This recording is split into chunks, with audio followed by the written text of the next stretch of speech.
Good afternoon to everyone, and thanks for joining us for this discussion. Thank you for being here, in particular to the speakers of this panel who accepted our invitation. I want to remind you that the entire panel will be live streamed and that it is also possible to interact with the panelists through Slido. For those who are not yet acquainted with this application, it is a very useful instrument to live comment on the discussion, either from inside the room or outside this building. We know that many people were interested in participating to the panel, but unfortunately couldn't make it here today, so they can also participate through Slido. You can go from your laptop or tablet on sly.do on the internet, or also download the app on the smartphone and use the code for this specific discussion, which is hashtag K176 to connect with this event. Finally, but yet importantly, in case you are on Twitter, we invite you to use the official hashtag of the conference, which is hashtag postgrowth2018. I am very pleased today to chair. I am Elly Schlein, member of the European Parliament from Italy, part of the S&D group here in this House, and I'm very happy to chair and moderate this workshop that is called Who is Stealing Our Future? We will discuss the topic of tax avoidance and tax evasion at European and global level, because as you probably know already, this is a fight that we have to, let's say, fight at the right level. It will not be sufficient to achieve specific instruments of transparency at the European level if we don't manage to deal with it also at the global level, I think. I will introduce our speakers of today, starting from Professor Richard Murphy. He is a professor of practice in international political economy at City University of London and director of Tax Research UK. Thanks for coming. And then there's Professor Sol Piciotto. He's an emeritus professor at the University of Lancaster. Then we have Philip Kerfs, head of the International Cooperation Unit at OECD. We have Gaëtan Nicodème, head of unit at the European Commission's General Directorate for Taxation and Customs Union, where he works on economics of taxation. And then we have Tove Maria Ryding, tax coordinator at Eurodad. Thanks to all of you for coming. So the point is, today we are trying to face, and in the whole conference, you know that at the same time there are going to be other workshops on other different issues in the Parliament today. We are trying to face the several challenges that will define the European Union's future, from climate change to a downward economic trend, passing through the challenge of migration and asylum in Europe, which is one of those on which we have worked the most. I'm part of the LIBE committee as well, working on the Dublin regulation reform. So we are trying to give answers, concrete answers to the main challenges that we have ahead of us, including the achievement of the Sustainable Development Goals that were set in 2015. One of the main concerns is that we will not have sufficient resources to reach these ambitious objectives. Therefore, we should look for solutions that allow also us to recover part of. I will hear the experts also on this matter, but there are some estimation saying that we lose every year up to €1 trillion of tax evasion and tax avoidance of the biggest company. It's very difficult to do estimation. Maybe we will hear from the experts also different figures. The point is, we are talking about huge amounts of money that are stealed to the finance of the different member states, and that could be crucial in order to provide public services and investments. So the point is, what can we do and what are we doing to tackle tax avoidance and tax evasion at the EU and at the global level? I don't want to take much time. Maybe we can have a dynamic discussion between us. You know that in the Parliament we have worked a lot on these issues, and I'm quite optimistic. I mean, working also on migration, I can be more optimistic on the fight to tax havens and tax avoidance and evasion than on what we are trying to do in order to guarantee, let's say, an equal sharing of responsibilities among member states on the issue of asylum. In these years, we had a number of scandals. You heard about the LuxLeaks, you heard about the Panama Papers. I was part of the inquiry committee on the Panama Papers, and we're continuing the work in the Taxe Committee, which was set up after the Paradise Papers. So we have a number of papers. I know that Tove read them very, very thoroughly. And the point is, it is high time to give an answer, and I'm furious about it because I think some of these instruments that the Parliament has been calling for, I'll give you just a couple of examples. We have to work, on one hand, on automatic exchange of information. There was some good work done at the OECD that you will probably tell us about. At the beginning of the mandate, we managed to approve some step forward on automatic exchange of information, but I think that still more is to be done. When talking to citizens, to many of them is a surprise to understand that there is not yet a full automatic exchange of information between the fiscal authorities of the 28 member states of the European Union. And in fact, it is so. Second point, one of the crucial instruments, I think, to fight tax avoidance, and not only at the European level, is the so-called country-by-country reporting. To make it very simple, then maybe we will be more technical into the details of these measures. It would be a system to oblige multinational companies over a certain threshold to give us, to give publicly, to disclose how many profits they make and how many taxes they pay in all different countries where they operate. One of the things that we achieved in the Parliament is to say, I know that the Commission proposal was still a very good start and was regarding the European Union's member states. What we are asking is to, let's say, have disclosure also on the activities of these multinational companies for what they do in developing countries. Because I have been rapporteur for the European Parliament on the issue of tax avoidance and tax evasion in developing countries, and they are paying the highest price for these practices. So we have to do something in order to help them to address these phenomena. Another very important point, and then I'm going to the conclusion, is that there is an instrument which would be very helpful. It is called the Directive on CCCTB, the Common Consolidated Corporate Tax Base. The Parliament in this mandate has voted as well on this instrument to ask to the Council to go on in developing it. Unfortunately, it seems that not all the Member States can agree on putting forward this measure that would, let's say, to be again very simple, define common standards in order to have them in the whole European Union, but most of all it would help in making sure that profits are paid, the taxes are paid where profits are made.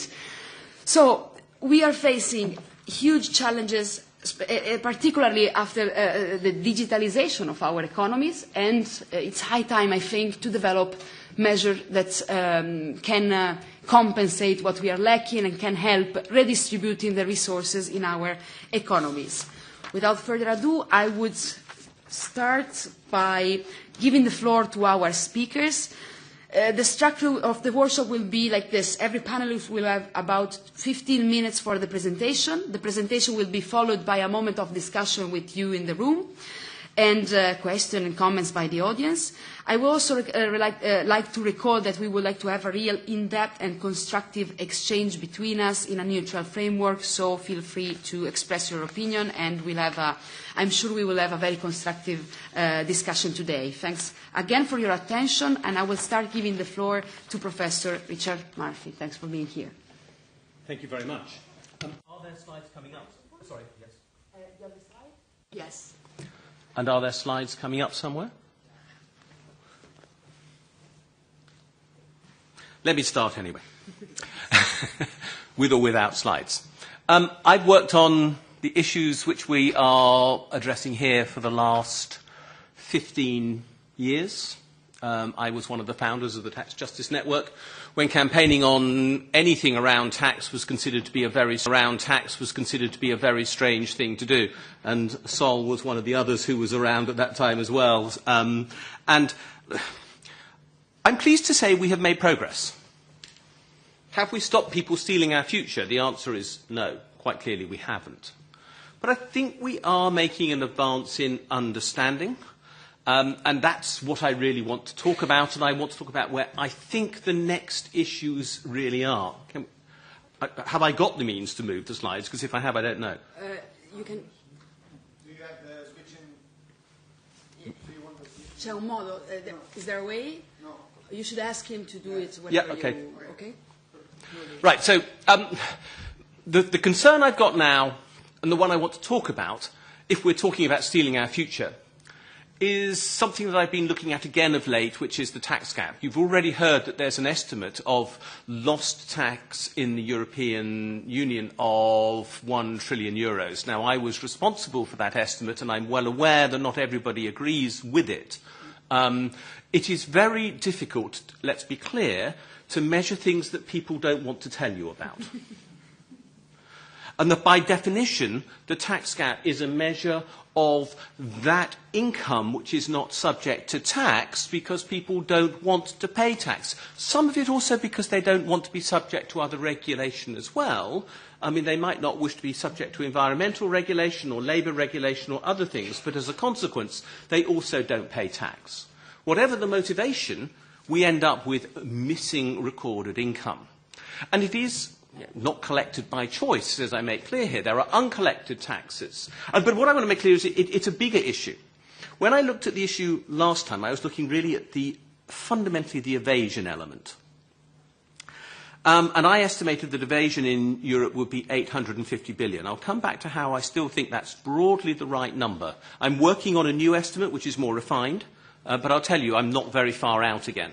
But there are a number of components to the tax gap, and I think that we now need to understand these things in a little more depth than we used to. Because if we are talking about the future, we have a lot of decisions to make on tax. And let's put this in its macroeconomic framework, if I can. And I think that's incredibly important.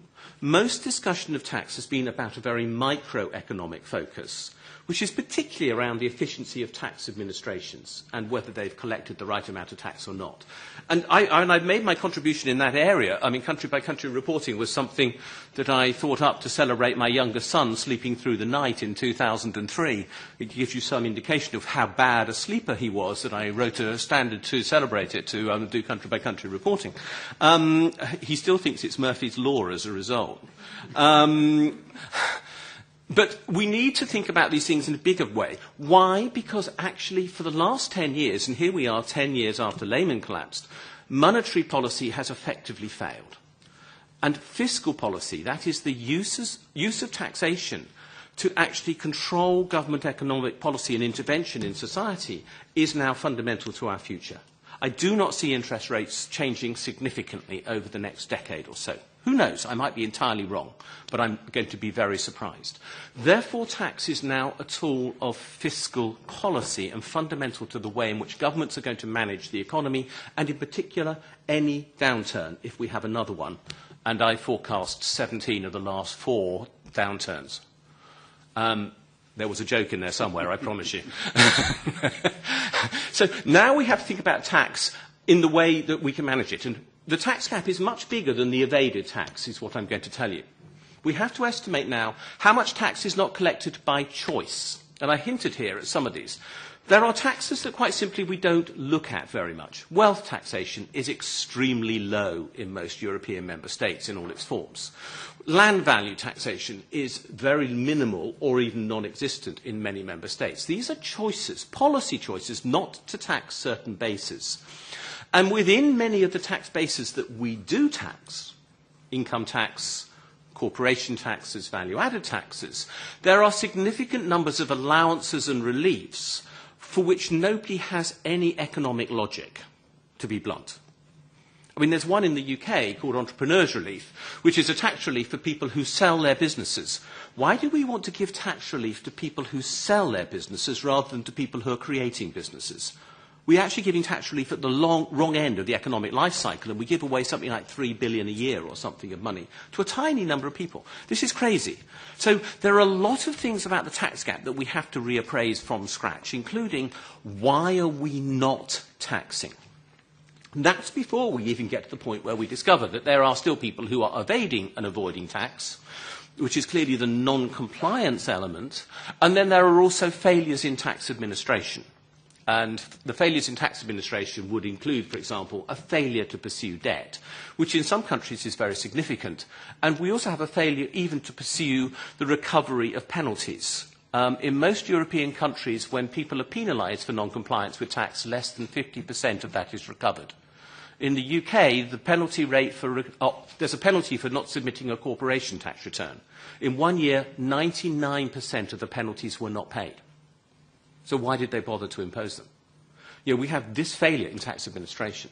So the tax gap is a much more complex issue, I want to make clear, than simply tax avoidance and tax evasion. Can we move on? Next slide. It's been common to believe that this is all down to multinational corporations and the wealthy. And that's been a useful narrative. I think I'm partly responsible for helping create that narrative. When we started the Tax Justice Network, we needed to have some villains. And multinational corporations were very useful villains because the press wanted to put them in the newspapers. And why not? You will know some of the companies that we focused on. Google, Amazon and Starbucks are easy names to come to mind. They weren't alone. The first one we ever did is Microsoft, who somehow managed to avoid a lot of attention for a long time thereafter. But that was actually the first company we looked at. And multinational companies have been blamed for a great deal. Well, actually, I think one of the best estimates at the moment, and it's a sort of a collaboration between the IMF and civil society. I quote Alex Cobham and Peter Jansky there.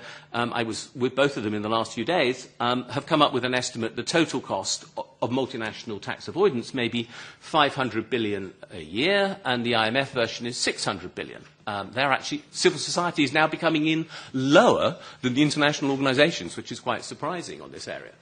But in practice, inside Europe, by the way, the net loss to international tax avoidance in that number may be quite low. I stress net loss because the gain to countries like Luxembourg and the Netherlands, and to a lesser extent Cyprus and Ireland, is really quite high, and the loss to particularly Eastern European states is very significant. So the net loss is actually not true that there are no gains and losers inside Europe, but we have to recognise that Europe does include tax havens, and I'm quite willing to say it. But overall in the world, 500 billion is still substantial, particularly in the context of, obviously, the Sustainable Development Goals, and developing countries are the biggest losers here by far. The wealthy might evade 25% of their tax liabilities, according to Gabriel Zuckman. I tend to think that Gabriel underestimates his figures based upon the work that I and others have done. We tend to think he's conservative. I think that's a perfectly fair estimate in the circumstances. The suggestion that the rest of society only evade 5% of their tax appears to me to be, again, an underestimate. The point is, however, that multinational corporations and the wealthy are not enough to explain the problem we're facing. It is bigger than that. So if we can move on to the next slide. My belief is that we do have substantial domestic tax evasion problems across Europe. And it doesn't matter where you look, I think this problem is real and exists. There are a number of estimates of the size of the European shadow economy. Can I stress there are lots of problems in this work? I've been doing masses of work, and for part of this year I've been completely sort of drawn a blank on my research because so much of the data does not work. If I look at the data from Europe, for example, and the data from the OECD, for example, and I only have to look to my right and my left to see some of those who might be responsible, and look at the figures for tax take in various different countries, they are substantially different. If I use the data from the two sources, I get different answers. If I go to another data set, which is the United Nations University data set, I get another answer. When I go to the individual countries, I get a fourth answer, in fact. And so how much tax is collected in each country is surprisingly hard to determine. And we can eliminate things like exchange differences and so on. They are not the cause of this. They are substantially different in some cases. The number of taxpayers in countries is substantially differently recorded by Europe, OECD, and many countries, which is, again, quite surprising. I am writing a paper on why won't somebody give me some decent numbers here? And in fact, if there's a thing to do, we've got to invest and coordinate our data better, invest in it and coordinate it better. But bizarrely, one set of numbers which did seem to emerge remarkably consistently are these three. These are all estimates of the European shadow economy. Each of those estimates is based upon a different methodology. Friedrich Schneider is the person who's done more estimates of shadow economies around the world than just about anybody else ever. And his methodology is, I admit, one that has been challenged, and for a while he challenged my use of it. I've just noticed that he's recently written a paper where he actually quotes me favourably quite extensively, so clearly we've settled our differences. I'm pleased about that. He uses a method called MIMIC, which is multiple indicators, multiple causes, and it's a matrix of various different things, size of unemployment, size, and he uses indicators of actual economic activity, like use of electricity, all sorts of inputs to try and come up with estimates of how much is unrecorded. Rakowski uses a totally different version of methodology with regard to the same type of approach, the MIMIC multiple indicator, multiple causes approach. The third indicator is actually based upon the EU VAT gap. The one estimate that we have, which is good from the EU, I think, is the VAT gap. It's a top-down gap. It's a macroeconomic gap. And if you actually multiply the gaps by the overall tax rate in the countries in question and simply extrapolate, you get to actually a size of shadow economy of 2.21 trillion. Now, so I come up with an estimate of the tax gap of the shadow economy for Europe there, and this needs refinement. I stress this is work in progress. Please don't think that these figures are final. They're going to change. So when I come out with a paper with some slightly different numbers, it's because these are works in progress at the moment. But around 2.3 trillion of shadow economy. Now, that's enormous, shadow economy. What is the tax loss from that? Can we move to the next slide? Thank you. GDP data is also an extremely difficult issue here. We think we know what GDP, our national income, is, but of course these people who don't record their income for the purposes of tax also aren't being recorded for the purposes of GDP, so we have to gross up GDP to estimate how much is there, and the estimates vary quite wildly between states as to how much there is to be included in GDP, so again we have problems. So I've done some grossing up of GDP to try and allow for what I think is more likely levels of missing economy. And based upon a series of extrapolations from that and looking at aggregate tax rates over all tax recoveries at the present point of time, have come up with an estimate for the tax gap at the moment of around 890 billion euros, which is slightly larger than last time. This does misses out anything not in GDP, so all wealth taxation, all land taxation is missed out. And all forms of tax avoidance are missed out. This is merely evasion. Now, I stress again, this number is in a work in progress. But it's clear that we're now heading for a figure for total tax loss of over 1 trillion, in my opinion. And I actually don't think it's really sustainable to argue otherwise. From a macroeconomic level, from a micro level, that is not supported by the data. The micro level takes the tax returns that people submit and extrapolates errors from them. The trouble is, those who actually are doing tax evasion don't always submit tax returns, and we are very poor at sampling the tax returns we don't get. So that tends to be systemically understating the scale of the problem. So who is actually really, frankly, have we got that? Yes, I think we can skip that. I think I've covered that. My key issue is, what can we do about this? And I believe that there is a great deal that can still be done about this. We've been through the process of getting used to the fact that we have a tax gap. And I almost think we've needed to go through this period of time where we've got used to the size of the problem and we've become acclimatized to it. The same as we had to originally get used to the fact that tax havens were a problem and become acclimatized to it. You know, we were talking about this in 2008-9, but it wasn't until we actually got to Panama Papers that suddenly it really began to explode into the Parliament, for example. It took some time to transition to this understanding. I believe we're now at the point where people can realise this is the case and the issue is bigger than multinational companies and the wealthy, and it's not just tax havens. It's about how do we deal with things. There are some depressing outcomes from some of the research I'm doing. It appears that just throwing more money at a tax authority does not necessarily reduce the size of the tax gap, for example. So you can't just throw money at this issue. In fact, the correlations appear to be very poor between spend and recovery. You just get a random scatter graph, in fact, for all practical purposes.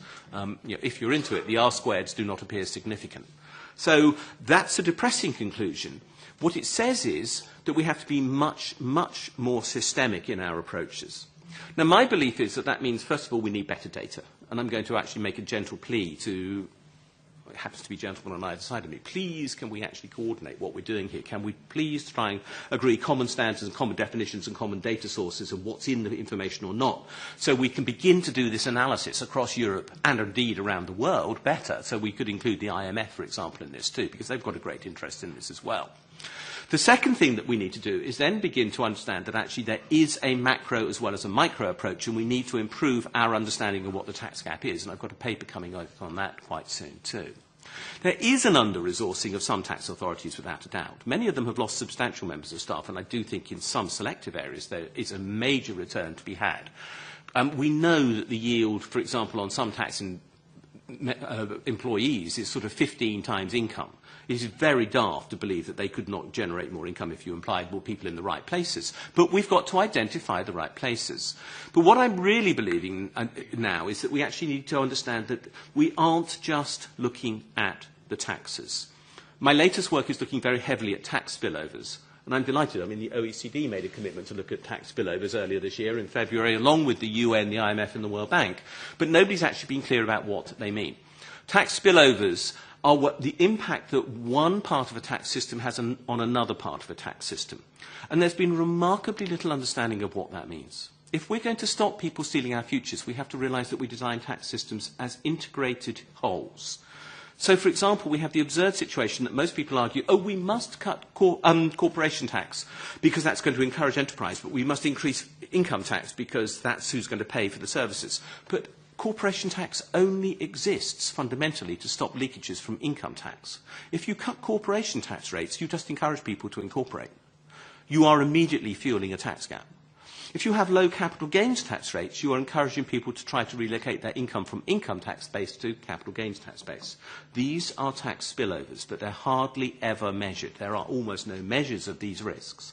If you have a poor tax administration, it cannot collect the right taxes. If you have a bad company and trust administration, which is where beneficial ownership work has been so important, we focused on. I have no idea how I'm going for time, by the way, so I hope someone's going to tell me whether I'm on target or not. But company and trust administration seems to be one of the major weaknesses in tax now. And we've only just begun to scratch the surface of how they are so dangerous. I've done some trial work on spillovers for the UK. Our biggest threat to the world from the UK is literally our company and trust administration, which does not ask any questions about companies that trade outside the UK incorporated within it at all, making it the UK a perfect tax haven, even though most people don't think of it as such. So I believe we need to expand our imaginations, to do more thinking, to work harder about how we coordinate these approaches to dealing with tax as a macroeconomic issue so that in the future we can make sure that countries recover as much as possible, because that is the route to social and economic justice and a level playing field, not just for people but honest businesses, so we can build the prosperity in which I think we'd all like to share in the future.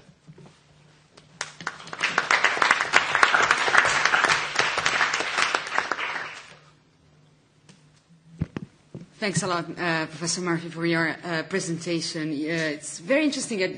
I wasn't aware of the differences of the data sets, which is important to do. I was shocked. Exactly. No, we sure have to invest in that direction, because it's impossible to realize what is going on without a good set of coordinated data. And I'm also happy to see that you're suggesting the proper domestic and international spillovers analysis, because it's one of the 10-point action plan that we asked with the resolution I was responsible for in 2015 on how to engage together with developing countries in order to help them tackling tax evasion, tax avoidance. One of the 10 action plan points was exactly, we asked the member states, but we asked the European Commission as well to do this spillover analysis at the European level. There are some good examples. For example, the Netherlands have done such a spillover analysis effect, which is focusing more on how the fiscal policies of our member states and the European Union impact, in that case, the tax evasion and tax avoidance phenomena in developing countries, which is also very important to go and look into. I perfectly agree with the fact that it's not anti-business at all. It's about, I mean, I'm not a liberal, but it should be something that liberals have very well in mind, because it's about fair competition, and small and medium enterprises do not have the same means in exploiting the 28 different tax systems to, let's say, find the loopholes and put in place a tax avoidance scheme. So, thanks a lot for the presentation, and now we give the floor to Professor Sol Piciotto for about 15 minutes as well. Thanks for being here. Thank you very much, Elly, and thank you for pronouncing my name correctly. Unfortunately, it's been misspelled here. It's easier for you. I can change it with the pen. Okay, I'm basically an academic and been researching these issues for quite a long time, and then, as Richard says, I've been more activist, especially since my retirement. So I'm going to give a bit more of an overview. I'll focus mainly on this problem of taxing multinationals, but as part of a bigger issue, because I think as important as the tax losses, tax revenue losses are, I think they are part of a bigger issue, which is basically that multinationals are organised on a global basis, and state cooperation, state action and state coordination has always been inadequate, really, to govern them. I started to work on these issues as far back as the 1970s, and at that time there was a big debate about the power of multinationals, and it's strange to look back on it, but George Ball, who had been US Secretary of State and but also chairman of Lehman Brothers, at that time proposed that multinationals should be treated as global citizens, should somehow be given a status as global citizens with rights and obligations.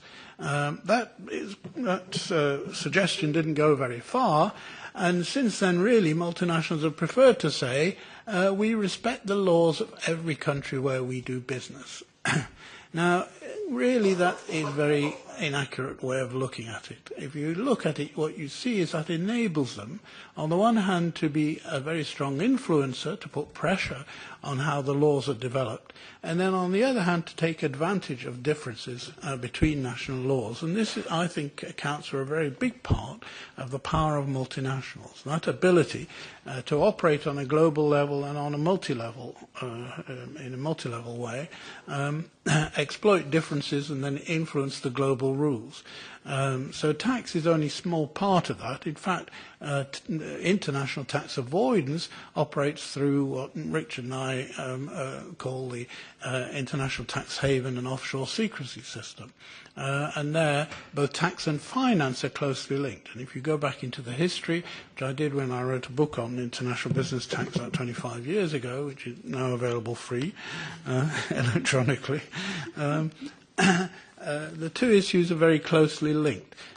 Just briefly, international tax rules originated back in the 1920s, when international investment was predominantly portfolio investment, with investors in one country lending through bonds to businesses in other countries. So the basic tax rules assumed a separation between where the business was located, taxation of the business profits, and taxation of the returns from investment. But there already were some multinationals which had developed already from the end of the 19th century, and the tax authorities understood this, and they understood that where a multinational had businesses in more than one country, then trying to account for where the profits are made was in the control of the multinational. The accounts of related companies, they're owned, the shareholders are another part of the group. So already national tax laws had a power to adjust the accounts of related entities, and that was put into international tax treaty models. Unfortunately, the criterion that was used was to say that the adjustment should be to allocate the profits so that the profits of each part would be similar to those of similar enterprises, the same level of those as those in a similar business. But for 30 or 40 years, that was used as a rough way for national tax authorities to allocate the profits in a fair way. In the post-war, Second World War period, particularly from the 1950s, they resumed a big growth of multinationals, especially from the US. And they started to take advantage of these tax differences and built on tax avoidance mechanisms that had developed already in the 1930s by setting up intermediary entities in convenient jurisdictions, which initially were tax avoidance, but then added financial regulatory avoidance. They were avoiding national controls on capital movements. Transnational banks followed them and set up offshore banking and the Eurodollar system. And that avoided national regulations on bank reserve requirements. And it took a long time for regulatory authorities to respond. In the area of bank regulation, we had the Basel Committee already from the 1970s, and constantly it was behind the curve. We had a series of bank collapses, and the Basel Committee regulations have constantly proved inadequate. Most recently, obviously, 10 years ago, when the capital adequacy rules were found sadly wanting. Now, I'm obviously not going to go more into that, but just to give you an illustration that this goes far beyond. In the area of international corporate taxation, which I've looked at most, in the 1960s already, the United States became aware of the issue. Most of the multinationals were originated in the US. And the Kennedy administration looked at the issue and developed two proposals. One would be to treat US-based multinationals as worldwide entities and to treat all their foreign affiliates as having their profits attributable to the parent, but with a tax credit for foreign taxes paid. And these rules were subsequently called Rules on Control Foreign Corporations. The original US proposal was to treat all foreign affiliates as controlled foreign corporations, but not surprisingly, multinationals lobbied against that, so that CFC rules introduced by the US were rather weak. They would only attribute the profit if they were so-called passive income and if they were located in low-tax jurisdictions. So that put a lot more pressure on the other rules for allocation of income. And the US, unfortunately, in a very typically, I might say, Euro-American manner, tried to deal with this by very detailed regulations and very unfortunately focused on the transactions between the related entities, which had not been the case in any national laws.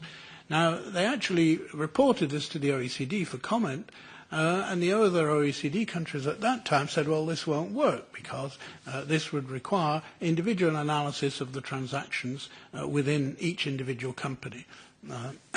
So in the 1960s that was rejected. The US introduced it in 1968 and started to apply it. Very soon the Americans found that this really didn't work because the relationships between parts of a multinational are not like those. The whole basis of a multinational is it operates on the basis of economies of scale, economies of scope, and synergy. The whole is much greater than the sum of its parts.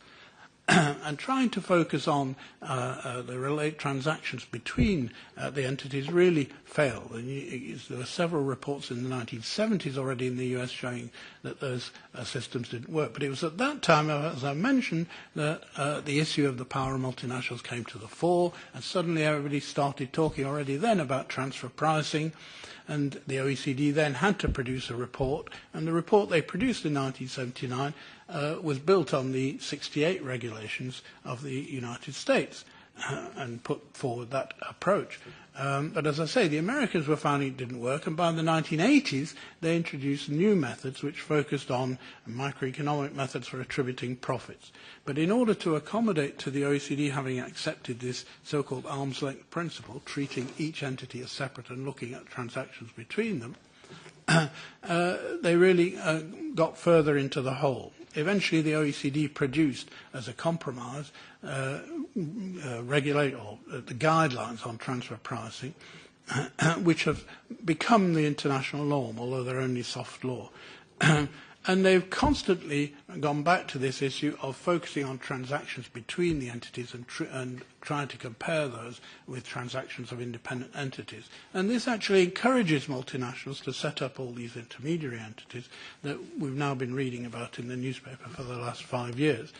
Now, I think most tax commentators understand that that really doesn't work. And policymakers also, even within integrated markets, the United States in particular, where the component states have their own taxes, the approach adopted there was quite different. The approach adopted there was to treat companies operating on a continental-wide basis in the United States as unitary entities and apportion the profits. And that proposal has been continually put forward at the international level. And within the EU, the Commission, having struggled with the issues of adequate coordination of tax within an international framework, since the end of the 90s, resolved that the direction was towards a so-called unitary taxation approach. As I say, having full inclusion CFC rules would be one way of doing this, but the more comprehensive way used in the United States and proposed really since the end of the 90s by the Commission in the proposal that Elly's mentioned for the common consolidated tax base has been unitary taxation with formal reapportionment, so that you establish a common tax base for the group as a whole and apportion the profits. So that's really where we are now. That the Commission proposed that a while ago. It was debated both and approved by the Parliament, went to the Council. The Council had a lot of technical stuff, and then all these issues about the digitalised economy came along. The Commission has reformulated it and put it forward in the context of the digital economy.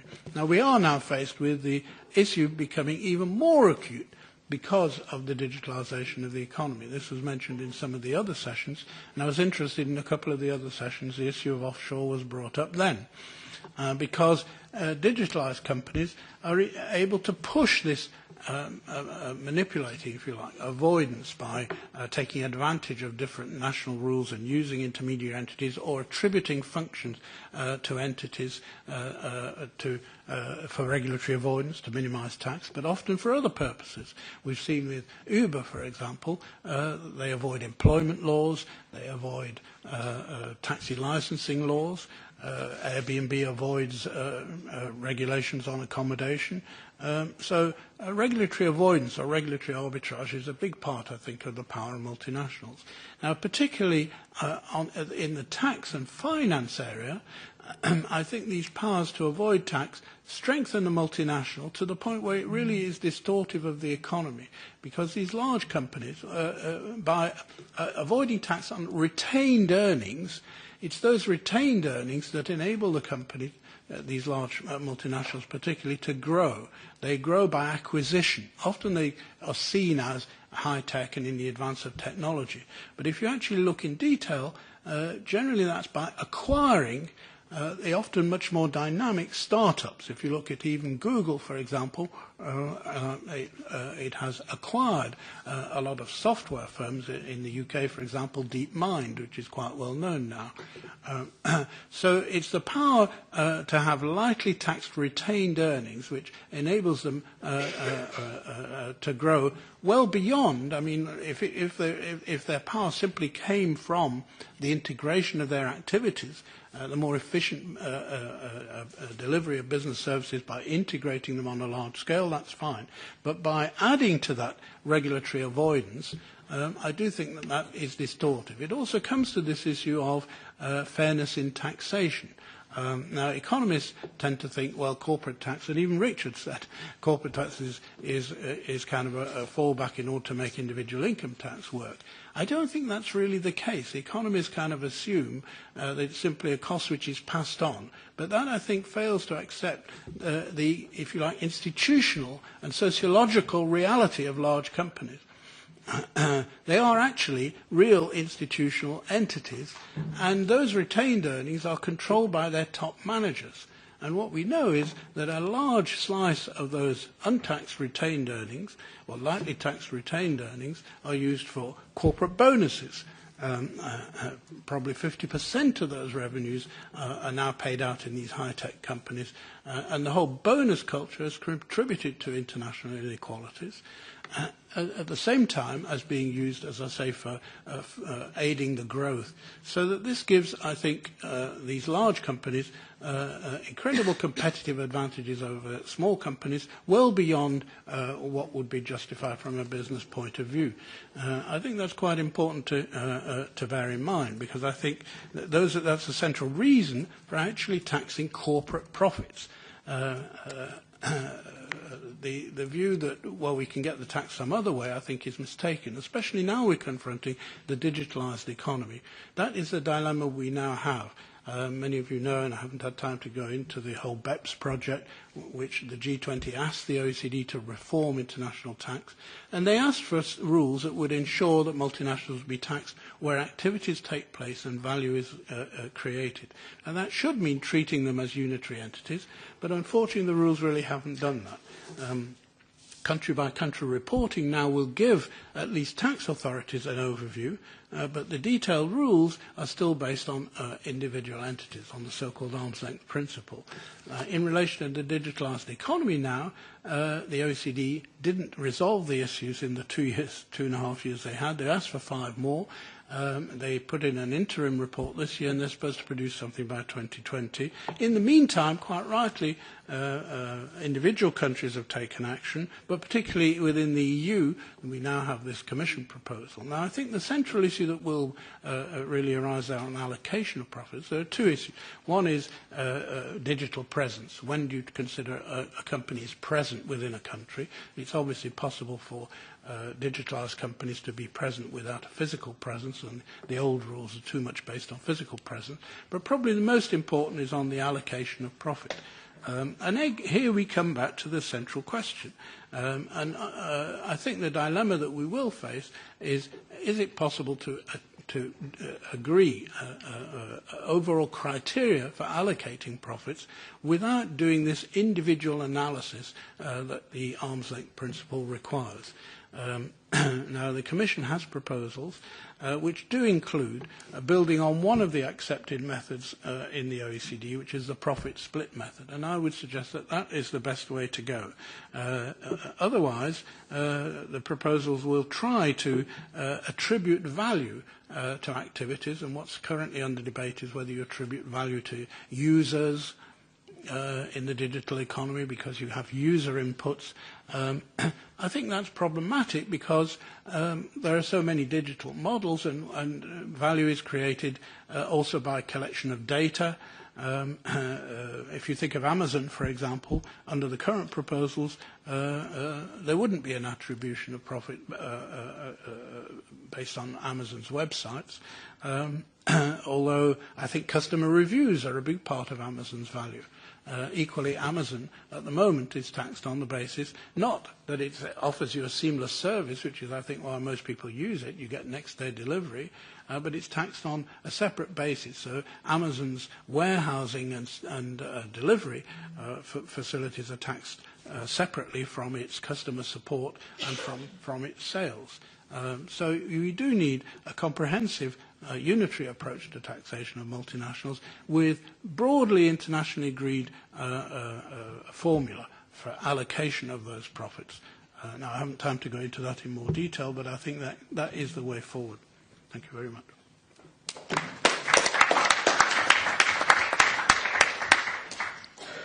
Thanks a lot, Professor Piciotto, and sorry about the mistake on the card. Let's now talk with the Commission and the OECD that were mentioned already in your presentation to hear, especially from the Commission, what was proposed in these years by the Commission, what measures have we worked on, what is the state of play right now, and also what can you tell us about the discussion with the Council and the Member State at the moment? We know that there are some different ideas. I think that they should all realize that nobody's winning in this race to the bottom. I mean, if you allow this kind of fierce fiscal competition among member states, the only one winning are the multinational companies that can exploit the situation and bring the tax rate down to 0.005%, like in some cases we heard. Then if your neighbor does 0.004 and so on and so forth, in the end it's going to be zero. So thanks a lot for being here, and I will give you the floor for about 15 minutes as well. Well, thank you very much, and thank you very much for the invitation. Yeah, it's a great opportunity to talk about this very important topic indeed. I will talk here about international tax evasion and avoidance, and by international I mean that I de facto exclude national or domestic fraud, for example, which is yet another topic that is not necessarily reviewed today, but that exists. And I will be jumping into my commission and also my research work to give you what I think is useful is also to get a bit an overview of the techniques, being a bit pedagogical in that sense on what is happening out there. So on the next slides, I think the first thing is important also to agree on the definitions. Usually we talk about avoidance when something is legal, but so there's a legal way of avoiding taxes, but that is in contradiction with the intent of the law. So you try to do something that is not what the policymakers had in mind. And on the contrary, evasion and fraud usually have these are illegal arrangements where you try to hide something. Sometimes you provide false statements or fake documents. So having this in mind, we're talking here either about avoidance or about evasion/fraud. On the next slides, in terms of economic research, there is a general feeling in academia that the problem is slightly different when we look at corporate taxation and we look at individual personal income or wealth or capital income taxation. So when we look at corporate taxation, generally we think of it about being more a problem of avoidance rather than evasion and fraud. And on the contrary, for citizens, it seems that the problem may be more a problem of evasion and fraud rather than avoidance. This phenomena, as Richard said, is by definition difficult to measure. Of course, if people try to hide something, or if these are techniques that you don't want the tax authorities to know about, you will not reveal it, and hence it's not necessarily obvious in the data that these phenomena are appearing. So it's always indirect measurement. So that's one thing that is very important to bear in mind, and hence a relative uncertainty on the levels of what we're talking about. So we rather talk about range of estimates or size of the phenomenon rather than extremely precise measures. First of all, the estimated revenue loss is coming from the capital and wealth income of individuals. Broadly speaking, the academia finds two channels. The first one is people who try to hide their deposits, hide their wealth via deposits abroad, usually in an international financial center with some sort of secrecy, so that the tax authorities do not know that the income is there. And also what we've seen in the Panama Papers, for example, the use of shell companies. So these are the two maybe channels that are identified. In terms of estimation technique, this is something new, I have to say, and notably the work of Gabriel Zuckman and co-authors. They look at the differences between worldwide assets and worldwide liabilities. So the phenomenon is the following. You are an individual who tries to evade taxes. You put this on a foreign account as deposits, but of course the money doesn't stay there.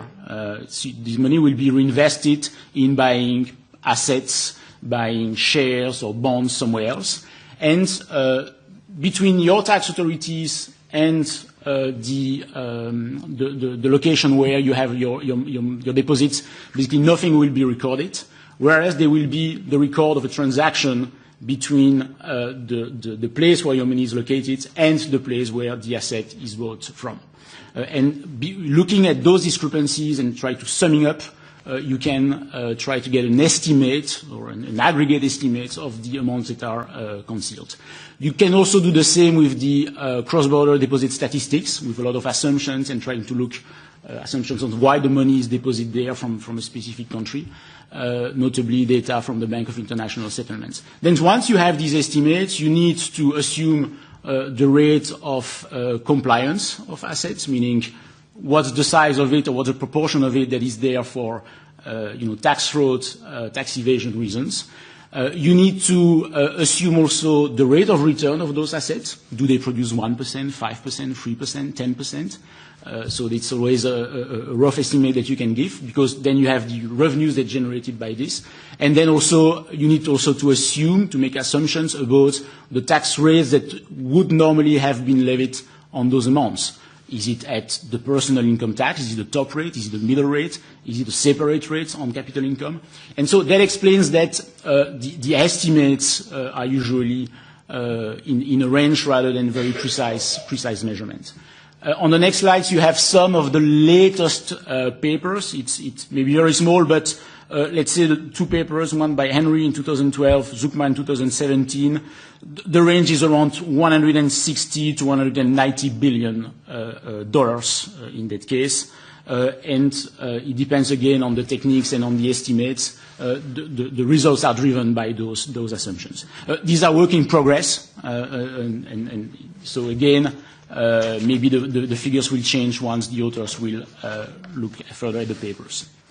Then we move to corporate income tax, and there we have two channels of avoidance. The first one is what we call broadly profit shifting, and I will come back to this. And the other one, and that also can include some mismatches in terms of for example, the definition of what an income is. And other type of mismatches, for example, mismatches between two tax authorities on the definition of what should be the residence of a company.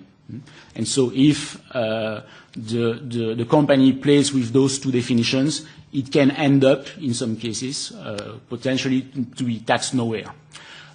Three types of profit shifting. The idea of profit shifting is always to try to make your profit appear in the low tax country and your cost appear in the high tax country.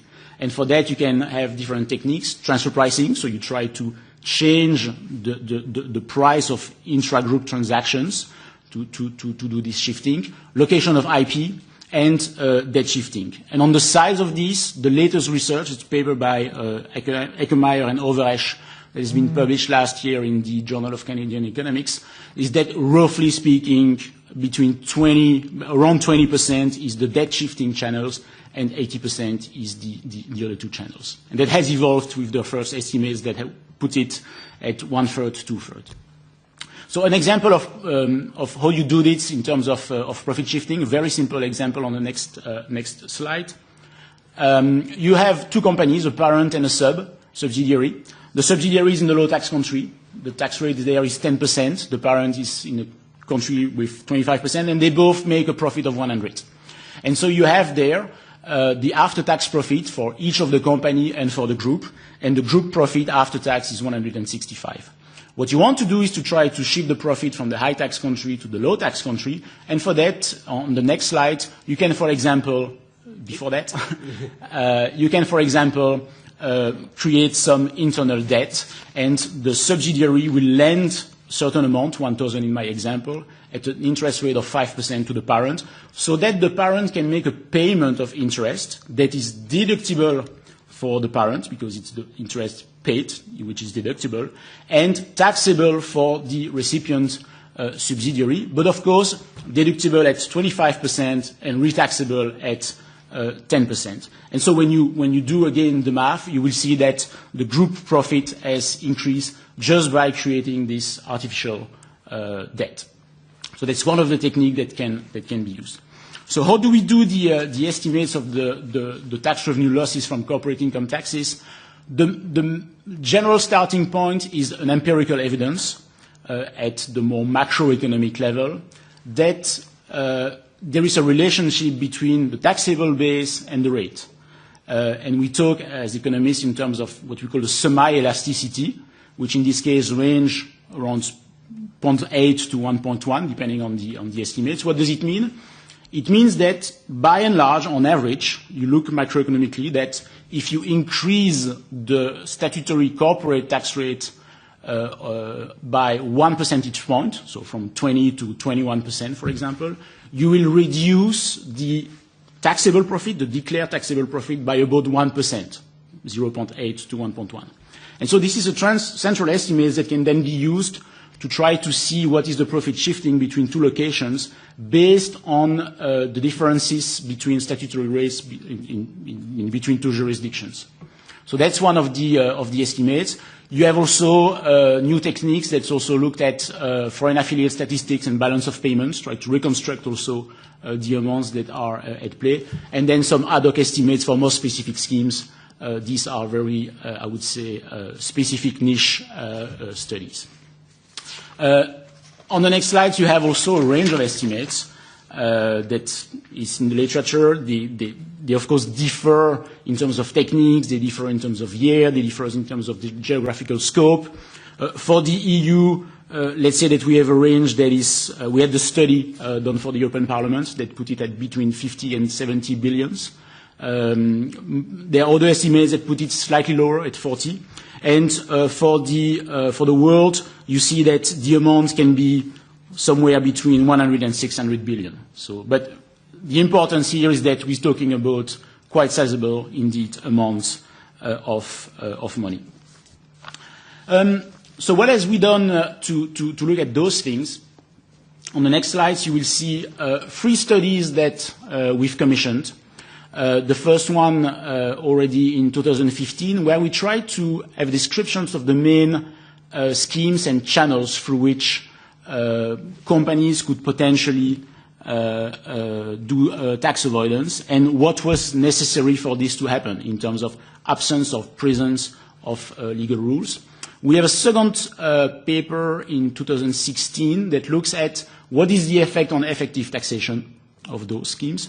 And then a third one in this year, that was early this year, that looks at aggressive tax planning indicators. That tries to look at the whole set of indicators, macro indicators, micro indicators, try to explain those indicators by economic models, and then at the end try to see whether they were this was created by, well, there was a potential of tax avoidance or not. On the next slide, you have an example of the first study. It's a classic, I would say, example where just by interposing a company in an offshore country between your M&E parent and the holding subsidiary, you can actually decrease drastically your tax bill. For the sake of time, I will skip the explanation. Action at the EU level, a lot has been done over the last years, I have to say. Many EU directives that has been adopted. The ATAD 1, ATAD 2 have been indeed adopted. A boost in tax transparency, exchange of information, notably all the reforms of the directives on administrative cooperation. All the compulsory disclosure of tax schemes by intermediaries, that's also part of the DAC. Some proposals, the relaunch of the CCTB, public country-by-country reporting, they're also important. State aid decisions, they are more specific to some cases, but indeed also important in the fight against aggressive tax planning. Lots of discussions also in the Code of Conduct, the reforms of patent boxes with the Nexus approach, both at the OECD and the EU. The list of third country for tax purposes, that has been also an important development. And then all the committees in the European Parliament that also have been extremely instrumental in bringing this topic on the top of the policy agenda. Maybe this is the CTB. I can come back to this in the discussion and go directly to the last slide. Another important element has been the presence of aggressive tax planning in the European semester. So all these issues of tax fraud, tax evasion, tax avoidance have been quite high on the agenda the European semester in the annual growth survey since 2014. And last year, there was a euro area recommendation that mentions ATP, notably the fight against aggressive tax planning, to ensure the level playing field, and here I'm reading, provide fair treatment of taxpayers and safeguards public finances and stability within the euro area. Indeed, this is a topic that generally requires a coordinated approach between the member states. Thank you.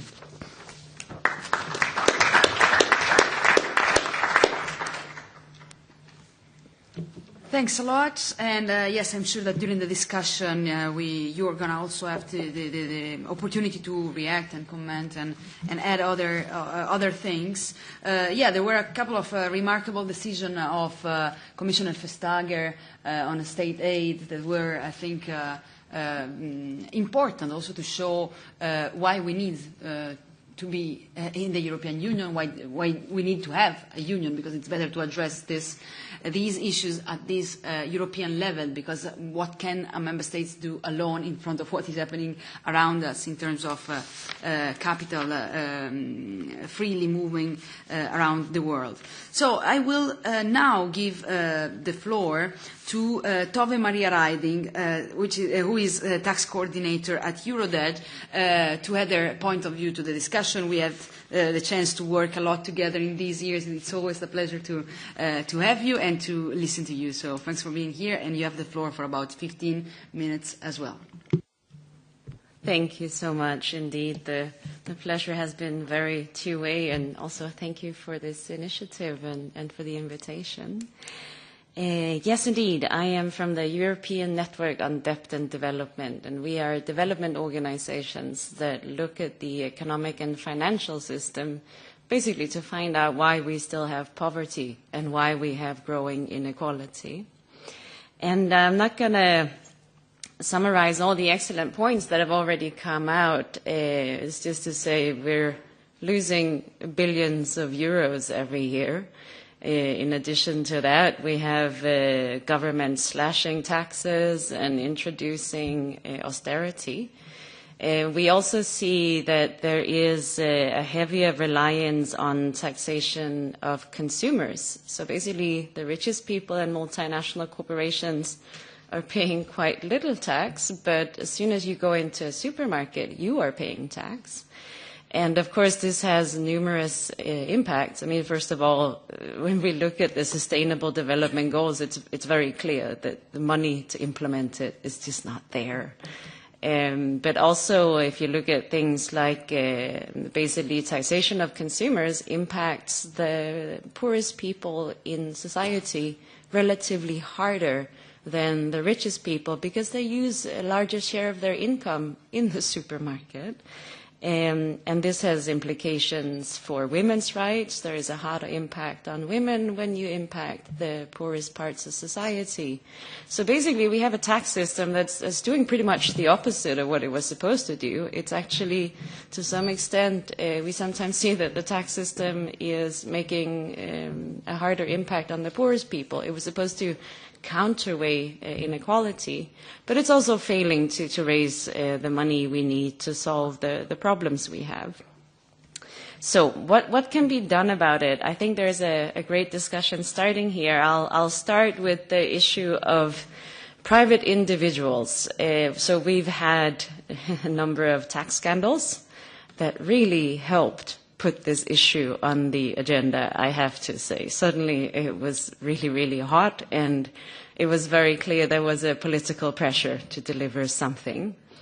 I think one of the really important things that happened, also driven by the European Union, was the issue of shell companies. So, for example, we saw in the Panama Papers, we saw examples of there was one woman living in the slum in Panama City who was officially the director of thousands of companies. And of course, she had been put in as the official director on a company, and when the real director didn't want their name on a bank account.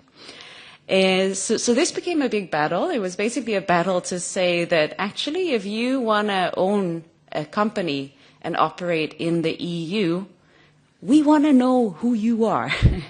It's not about looking at all the money and how much is in the company. It's just about, we just like to have your name on the record together with the name of this company. And this was a long battle and a long discussion. The European Parliament was super hard from the beginning, saying we want public registers of beneficial owners. After Panama Papers, the European Commission joined them. And the last people to get convinced, and I think some of them are still not quite convinced, were the member states. We got it through. The directive came through, and it was adopted in May. So it means that secret shell companies, that's actually over in the European Union. Not in the rest of the world, but of course now we hope that the EU can also help to champion this internationally. So it's super. Another point of progress, somewhat, is, and that came very much under what was known as the Swiss leaks, which was a Swiss bank that lost some documents about who actually owned the accounts in the Swiss bank. And it turned out that there was all sorts of dirty money in that Swiss bank. So then the discussion about automatic information exchange really took off. And the important thing about automatic information exchange is just to be aware that this is not public information. It's not for you and me. It's the fact that if I open a bank account in Switzerland and put money in that Swiss bank account, that money is actually going to be sent to, now I live in Belgium, so it's going to be sent to the Belgian tax authorities. So as we see, we have your citizen here. We just want to know, we want to let you know that this citizen has this money in our Swiss bank. And then, of course, the tax administration can check that I actually honestly declare this money in my tax statement. And even when I open a bank account, the Swiss bank is supposed to ask for my tax identification number. So on this front, it's true, as was mentioned, that it was very surprising that there was very little cooperation between the tax administrations in Europe and between basically the information didn't get from the bank to the tax authority. So there was a lot of progress, strangely enough, perhaps if we look at today, but it was actually driven by the United States. That was in the Obama days, and Obama said, I don't know if he said this, but it looked like he said, I've had enough of Switzerland. He enforced a law saying that either the Swiss banks will tell me what Americans have accounts in the Swiss banks, or I will introduce a tax on those Swiss banks. And this threat was really, really effective. Suddenly there was a lot of progress in information exchange between Switzerland and the United States and many other countries. And then the European Union said, well, hold on, Switzerland, if you're sending information to the United States, we would like that too, and we can tax banks too. So I think because the European Union had a lot of muscle together, there was also a lot of progress in getting information exchange from Switzerland to the EU. Also internally in the European Union, there was certainly a lot of progress on exchanging this information. So from the perspective of tax administrators in Europe, it's really, this is a big thing. There's suddenly information coming in about money that's been hidden around the world. One huge problem that wasn't quite solved was that while the United States was great at saying we want information, they actually didn't quite commit to sending information back, which raises the question today that if you want to hide money, should you actually be going to the United States? I'm not going to answer that. But just to say that there's one missing piece in this, which is the smaller developing countries. Because there is an international agreement on exchanging information, and it's called automatic information exchange, but it's based on bilateral agreements. So Switzerland, for example, will have to say yes to every country bilaterally, saying, yes, Malawi, I will send information to you. And this is a problem. We had in Eurodad, we had a delegation that went to Switzerland and met with the Swiss Finance Ministry. And we had a representative, actually a parliamentarian from Malawi sitting there. And he asked the Swiss in the finance ministry, he said, can we please have automatic information exchange with Malawi? And the answer was admirably open. They basically said, we agreed to the United States because they're very important for us Swiss banks. We agreed to the European Union.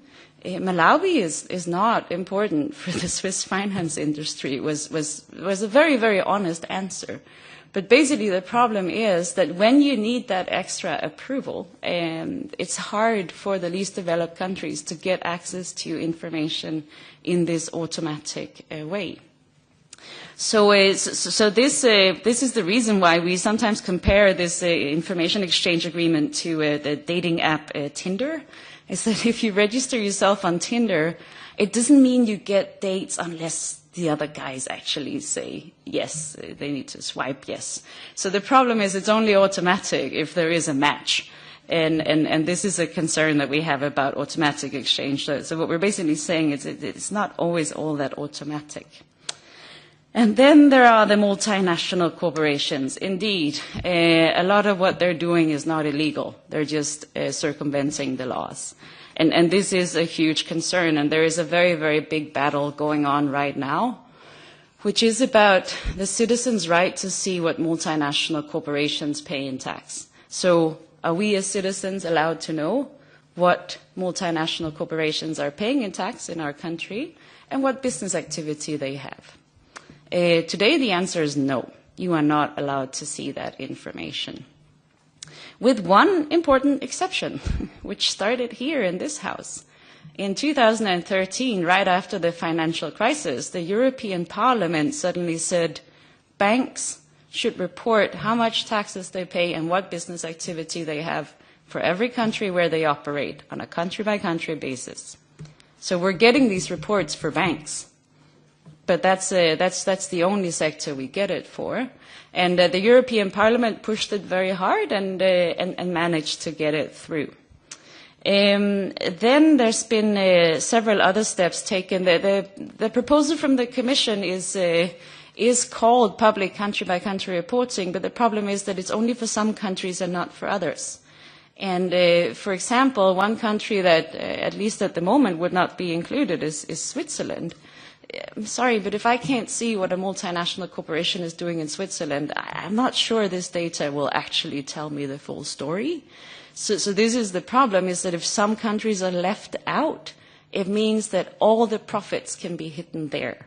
So this is a huge battle, and the European Parliament has again several times pushed for it to be expanded to all countries. One problem, and this gets me to the OECD BEPS, the OECD agreement on taxation of multinational corporations, is that one problem is that agreement includes country-by-country reporting, but it's secret. It's, again, the exchange between tax administrations. And if a tax administration gets information about my secret account in Switzerland, excellent, that's illegal. They can stop me. They can collect the tax. If a tax administration gets information about how a multinational corporation is legally avoiding tax, they can't change the laws. It's not up to the tax administration.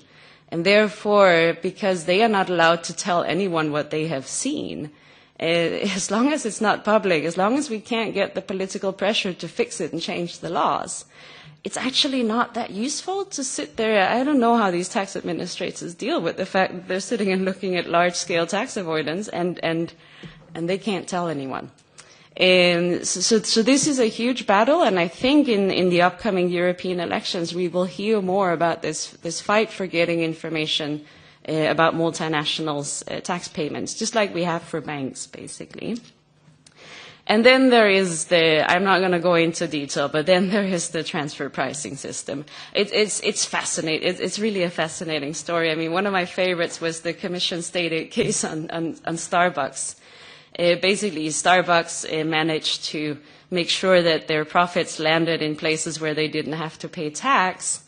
But this is not a problem in itself, as long as Starbucks can show that the internal trades that made the profits move were done in a way where the prices of the goods that were traded was not the same prices as would have been used in an independent market. So when the Commission investigated this, one of the problems was that Starbucks was charging itself for coffee bean roasting know-how, so the knowledge of how to roast coffee. And so the Commission started looking for the independent market for coffee bean roasting know-how. There is no independent market for coffee bean roasting know-how, which is a perfect example of how transfer pricing gives rise to the most surreal discussions about what the right price is for management advice that the company gives to itself, or for different types of know-how. So yes, the system's not working. I mean, I think that is obvious to most people. One of the issues with the system is that it's insanely complex to sit and use different methods to try and find these prices. And so one of the problems that Eurodad has raised is that the last revision of the transfer pricing rules that was supposed to fix this problem, this is what's called BEPS. It was almost 2,000 pages long. And if anything, it made the system even more complex. There were some loopholes that were closed, but we would also argue that there were other loopholes that were opened. One loophole, which I'm not going to go into detail with, but it is something called patent boxes, which are sometimes used by multinational corporations to avoid tax. And BEPS described how to do patent boxes. There were some restrictions on how you could do patent boxes, but the phenomena is still there. And after that, we saw that more and more countries in Europe introduced patent boxes and said, now we're complying with BEPS. Yes, but multinational corporations are still avoiding taxes. And the last problem I'll raise about the international tax rules is the question about who wrote these rules.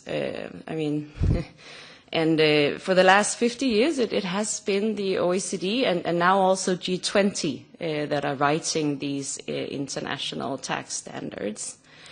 And the problem and concern that we have is that when BEPS was negotiated, when these 2,000 pages were written, there was over 100 developing countries that actually weren't invited to the negotiations. The problem was that then the BEPS package was agreed, the decision was made with the almost 2,000 pages, and then a forum was established called the Inclusive Forum. But the important thing about that is to notice that that forum is primarily established to follow the rules. And then all the developing countries that hadn't been there were invited to come and follow the rules. And if there was any more rules needed in addition to the 2,000 pages, they would be part of the discussion. One thing, and some developing countries have said yes, also because there's actually risk that you'll get blacklisted as a tax haven if you don't sign up to these rules. But the problem is that these rules, first of all, they're not working. They're very administratively heavy. They're definitely not written with the concerns of developing countries in mind because they were not fully represented. And that's why developing countries have, for over a decade now, been saying we want a global negotiation about how to stop tax dodging. And we want it to be in the United Nations where all countries participate as equals. This is where they negotiate the climate treaties. This is where they negotiate the Sustainable Development Goals. So there is a demand from developing countries for Europe and for everyone else to come and sit down in the United Nations and start negotiating a new system. I think it's needless to say that we warmly support that. Thank you very much.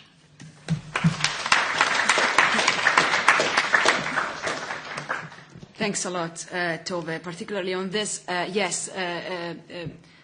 We were in New York, you remember, a couple of years ago, discussing with the G77 group of developing countries in the framework of the UN, pushing for what we call these UN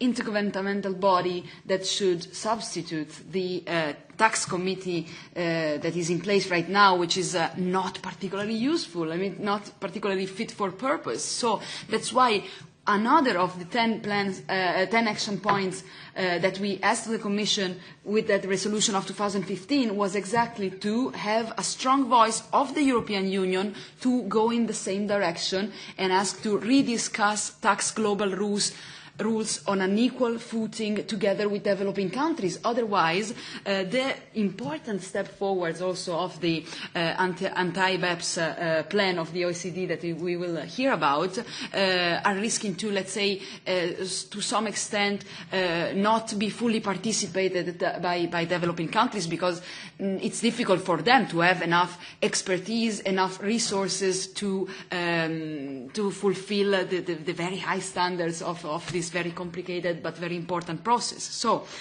Mr. Kerfs, we have mentioned already a number of times your very important work at the OECD. At what point are we now? Are there good news? Is the OECD also aware of the need to include more developing countries on this tax global reform in order to have a process that is really effective? Thanks for being here.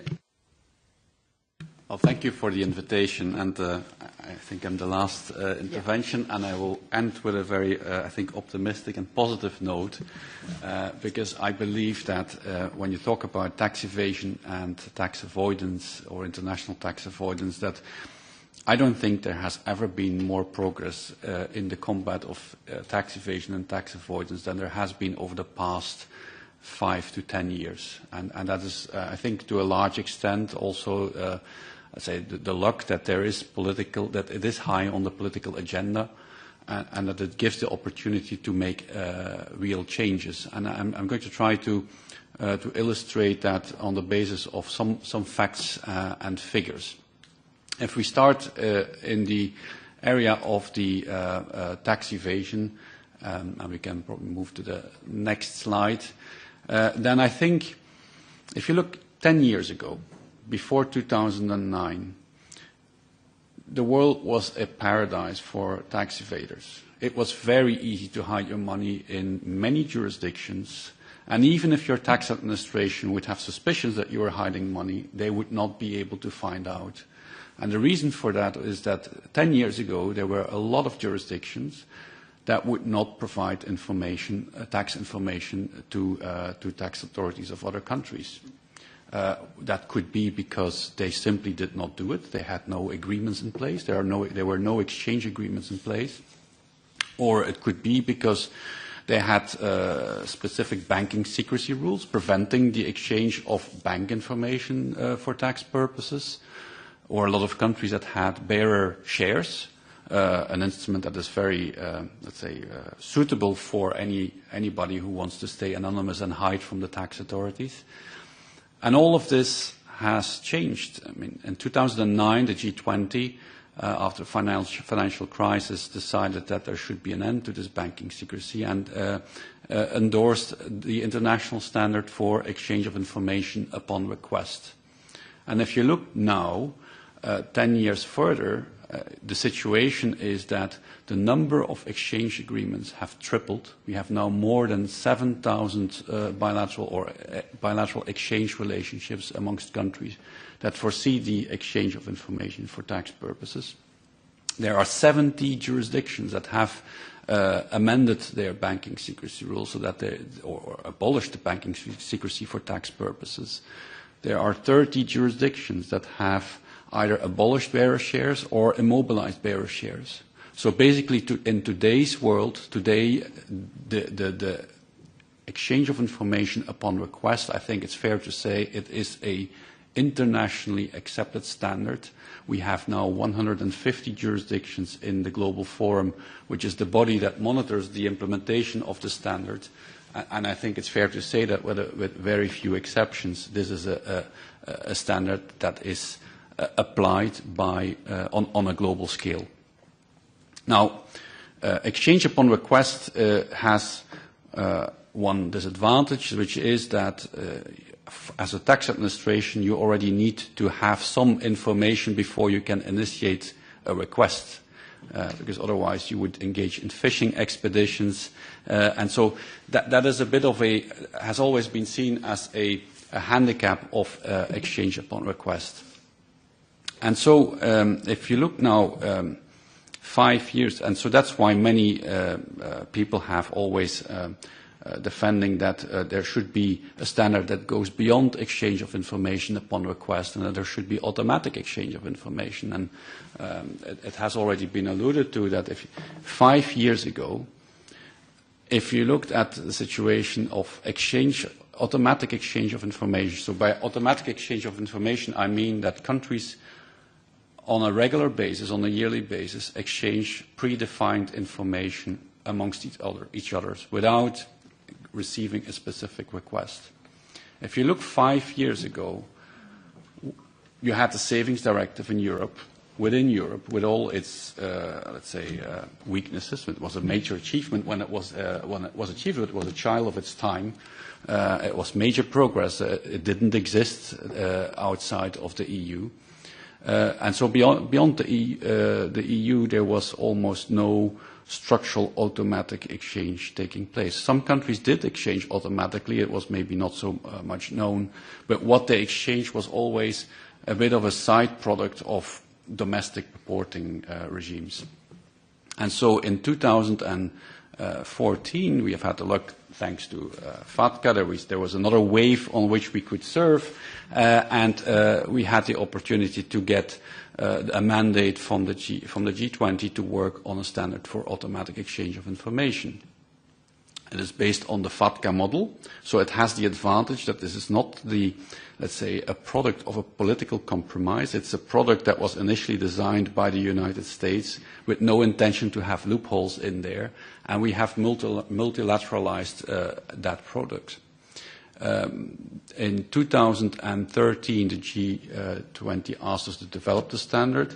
It was developed in 2014, and we have now 102 jurisdictions that are implementing this standard. So that means that they have adopted legislation to collect information from their financial institutions that specify who needs to report, what needs to be reported, what are the procedures that these financial institutions need to follow to identify the reportable accounts, and they need to enter into agreements to exchange this information with the other countries. So we have 102 jurisdictions. That includes almost all the financial centers of the world. There's one that is missing, and that is a problem. The United States is not participating in the CRS. But otherwise, I think we do have all the financial centers. We have now the first batch of 50 jurisdictions that have done the first exchanges in September 2017, and the remaining jurisdictions will be exchanging in this month, 2018. I think this is, we have now over 3,300 bilateral exchange relationships under the automatic exchange standard, and this number will still grow. I think this is a tremendous change. The fact that this has happened at such a fast pace, I find it actually a tremendous success. And I still remember thinking, getting back to what Richard said, that there is also an issue of countries choosing not to tax certain types of income. I agree to some extent, but when you look at passive income, investment income, often countries did not have the choice. Because I remember when we did the signing ceremony of the competent authority agreement of the automatic exchange standard in Berlin in 2014, where the Minister of Finance, Schäuble, he gave a press release and he said, well, this is a major development for us because when you look in Germany, the taxation of income from mobile assets, we have always been forced to take the approach that it's better to tax a little bit on something than to have a high tax on nothing. And by that he meant, well, if there's no automatic exchange of information, if we impose a high tax on income from mobile assets, what will happen is that all the assets will disappear from the country. And I think this is an important instrument now, not only to improve tax compliance, but it will also be something that may stimulate countries to rethink their policies and to find a better balance between taxation of professional income and income from wealth taxes and income from financial assets. So this about tax evasion. Maybe I just wanted to react to the point of the developing countries. This is a difficult topic in the sense I'm actively involved in. This is the area of the work that I'm involved in, not so much the tax avoidance space. And it's actually not true that under the standard countries can choose with whom they exchange. The standard provides that any country that commits to the standard needs to exchange with any other country that expresses an interest and that is ready to participate in the standard. Now, the problem is that it is a challenge to implement a standard like that. We have very high, let's say, safeguards in place in terms of what countries need to have in place to make sure that this information does not leak, that the information is only treated for the purposes for which it's meant to be, for which it's exchanged. And all the countries that have participated or that have committed have passed an assessment. And a lot of countries did not pass that assessment, including some European member states. So this is not a thing, this is a serious issue. You cannot introduce automatic exchange information without these safeguards. And it is challenging for all countries to implement this, and probably even more for developing countries. And that's why it is important that these countries get the technical assistance to make sure that they can implement the standard properly. I don't think the solution is to put the bar lower.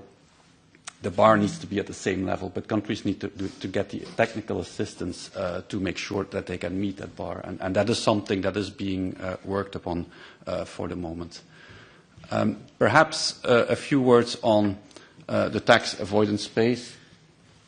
There's also a lot of, similar to the tax evasion, you have heard a lot about the BEPS project. I think it's now 5 to 6 years ago that there was a lot of political attention to the fact that multinational companies had a lot of opportunities to do tax planning and and that the international tax system was outdated and had too many loopholes and permitted base erosion and profit shifting. And this is something where, again, the G20 asked the OECD to work on a plan to address this issue. This is something that took 3 years and ended up in a package of 15 actions. A number of, and perhaps we can move to the next slide. The package consists of a mix of measures. As you know, the OECD cannot issue rules itself, so it doesn't issue binding rules, but there are a number of minimum standards. So these are solutions that all the countries that participate in the BEPS project are expected to adhere to. There are also more, let's say, soft best practices, where it is more tools available to countries to address this issue.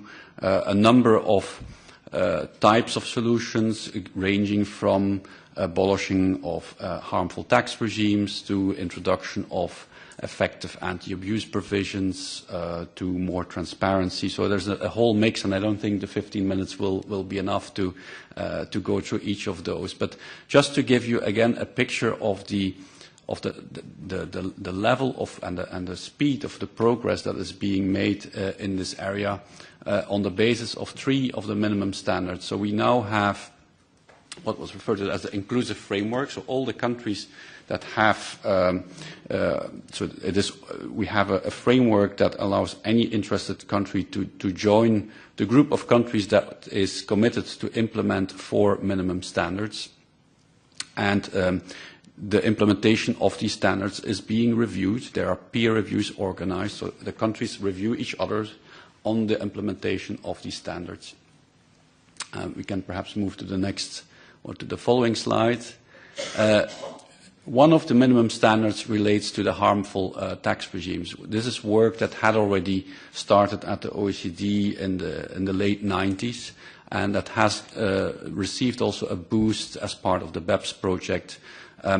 So it's not always about bad behavior of multinationals. I think BEPS is also something about the responsibility of jurisdictions, because jurisdictions also have facilitated these tax planning opportunities by all kinds of preferential regimes, which sometimes are harmful. So there has been an exercise of identifying or finding criteria to determine when preferential regimes are harmful, when they create, let's say, harmful tax competition amongst countries. Based on these criteria, and we have now 175 regimes that have been reviewed in a forum, the Forum on Harmful Tax Practices, and there are approximately 100 of those regimes that are either abolished, amended, or that are in the process of being abolished. So I think this is a concrete example of what I consider real progress in the area of the fight against tax avoidance. Other example is the need that was identified to introduce anti-abuse provisions in double taxation treaties. We have a bit more than 3,000 double taxation treaties in the world. The purpose of these treaties, as the word says, is to prevent double taxation. There was a bit too much behavior going on that treaties were being abused to achieve double non-taxation rather than no double taxation. That's why one of the points on which agreement was reached is that the countries that adhere to these minimum standards will need to introduce anti-abuse provisions in their double taxation treaties. This would have taken years and years if they would have to do that on a bilateral basis. That's why we developed a multilateral instrument that allowed countries to change their bilateral agreements in one go. And for the time being, we have 84 jurisdictions that have joined the multilateral instrument, and we expect that in 1 or 2 years from now, there will be about 1,400 double taxation treaties that will have been amended through this MLI. And perhaps a last example is the country-by-country reporting, of which I hear the father is sitting next to me. This is one of the other minimum standards. As part of this standard, countries have agreed to require from multinational enterprises country-by-country reporting, so an annual reporting of their activities in all the countries in which they are active. And these reports provide information on their revenue, the pre-tax income, the number of employees, the tangible assets of the company, and similar information in a standardized format. So this is something, again, where countries need to adopt legislation to implement this. So we have, for the moment, we have 57 jurisdictions that have already implemented legislation requiring the ultimate parents of multinational enterprises or groups to comply with this country-by-country reporting, and there are more in the pipeline. And the idea is that this information will be exchanged, again, under international exchange instruments. For the moment, we have 1,700 bilateral exchange agreements for country-by-country reports. And the general idea is that with these reports, tax administrations will be given a more powerful tool to get an overview of where in a group are the risks of profit shifting and tax planning activities. So these are just a few examples to illustrate the progress made. There's no reason to be complacent. There is still a lot of work, including work on further implementing what has been already adopted in the context of automatic exchange of information. We still need to organize the peer review to make sure that countries are effectively implementing the standard. We are also very much focused on making sure that there are no loopholes in the standard, and if there are, that they get addressed.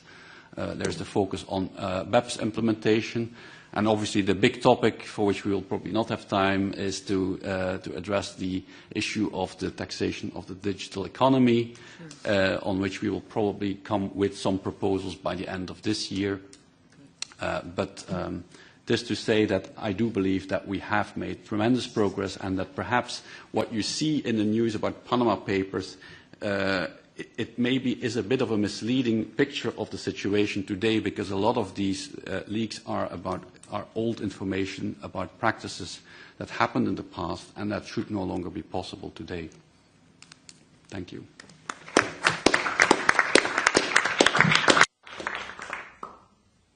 Thanks a lot for your presentation, and to all of our speakers for being really, to give us a complete picture of the issue that we are facing. We still have about 25 minutes, so I will not waste any of that, and I will give the floor to any one of you who can come up with a question or a comment, starting from you. Please introduce yourself, and also if you have a specific question for one of the speakers, tell us. Thanks.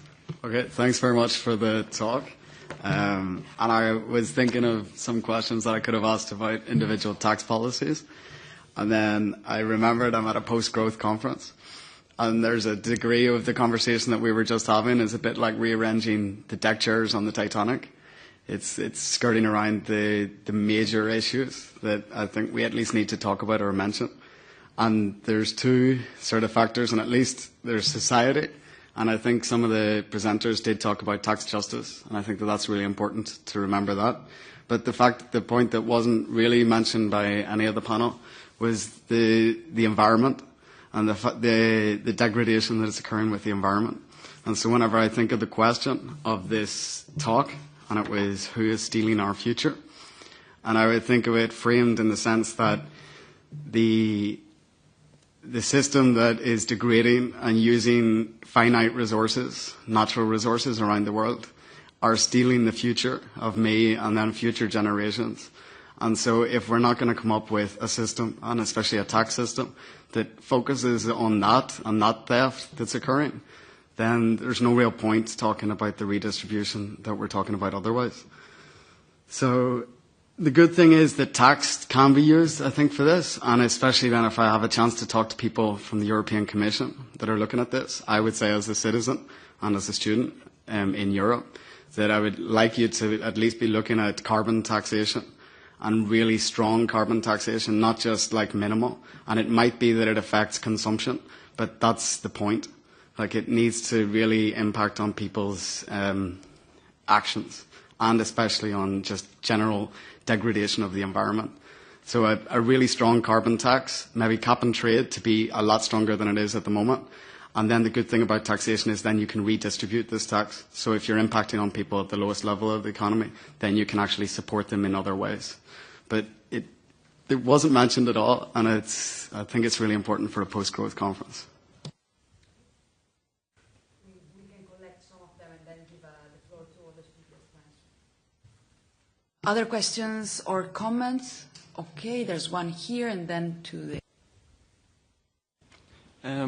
I was wondering how much of the tax you would get back when you find someone's been avoiding it, or corporations. Is there like penalties on the corporations? Do they pay back like more than they owe? Or because then I would see if everyone paid back the tax, you found everyone and they owed more, you could make like profit from it. But I know it's probably more complicated than that. But yeah.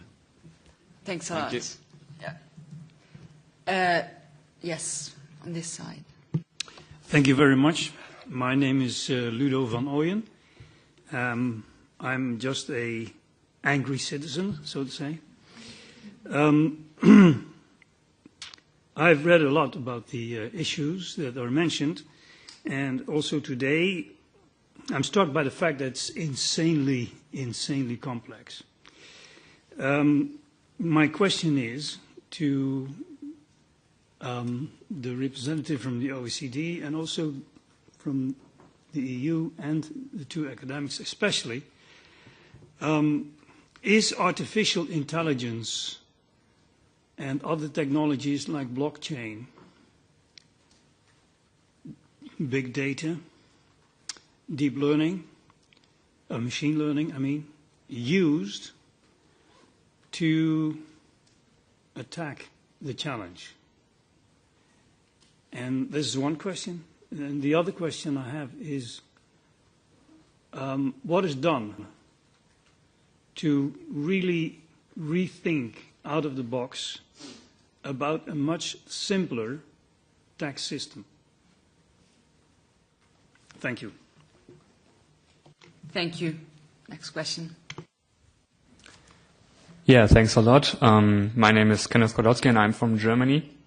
And my question is quite simple. The question would be if there is any intention to standardize the tax system across the European Union, because the thing is, like, as a citizen, I would believe that taxing and paying taxes in general is a matter of culture. So if the things that you mentioned that you get from the news, that multinationals don't pay any taxes at all, and sometimes even next door, so in European Union member states, I think there are many people that say, why should I pay taxes, right? So everyone is trying to find loopholes themselves, right? SMEs or private individuals. So the question is if there is, of course, we cannot speak for the global scale, but is there any tendency to standardize at least the tax system across Europe to say, okay, we set an example for us and create a better culture of paying taxes? Because I think if everyone knows that also the large corporations pay taxes, and you know in a transparent way what the taxes are being paid for or used for, then every individual is willing to pay taxes for whatever, right? Thank you. Thanks a lot. Yes, first the woman behind, and then the other two in the front. Good afternoon. My name is Anna. Oh, yeah, the last one. Thank you. Yes. Okay. Good afternoon. Ana Margarida Esteves, former European Commission official, now researcher at the University Institute of Lisbon. I've heard very often, not only in the media but also in academia, that one of the most active agents in tax evasion is an agent that has no face, or better, since it has so many multiple faces, it ends up being faceless. And that agent is called pension funds.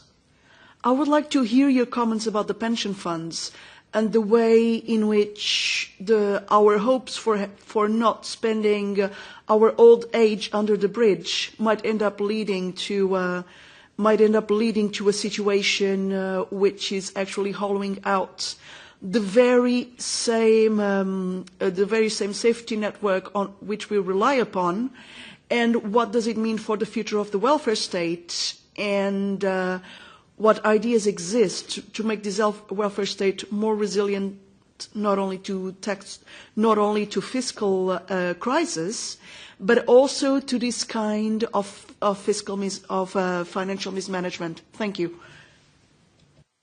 Thank you. Then you in the front.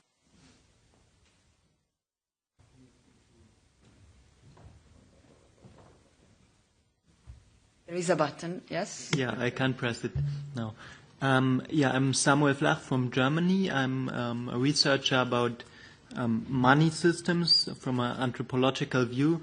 So my question, or I would like to highlight on the existing community currencies that are there, and I think they can be seen as a kind of experiment how alternative money systems could work and how also alternative tax systems could work. And there are some community currencies that work that way, that just the existing money loses a certain percentage of value with time, and that that interest or that money is used or redistributed towards community projects, and in combination with the crypto, with the crypto technology, there are quite interesting things going on. Also experiments like, for example, Sarafu credit, which is tried out in Kenya right now.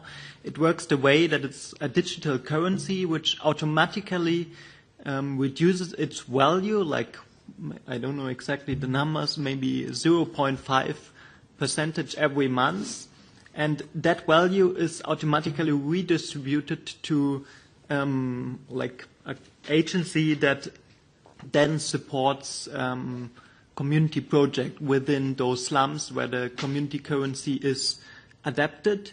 And it's there and has very, like there are researches about it. It has interesting effects or positive effects for the trade, for the people within those living in those slums. And I wondered whether the European Union is having this, like, thinking about such alternative experiments, or whether it's on the agenda or not. Yeah, thank you.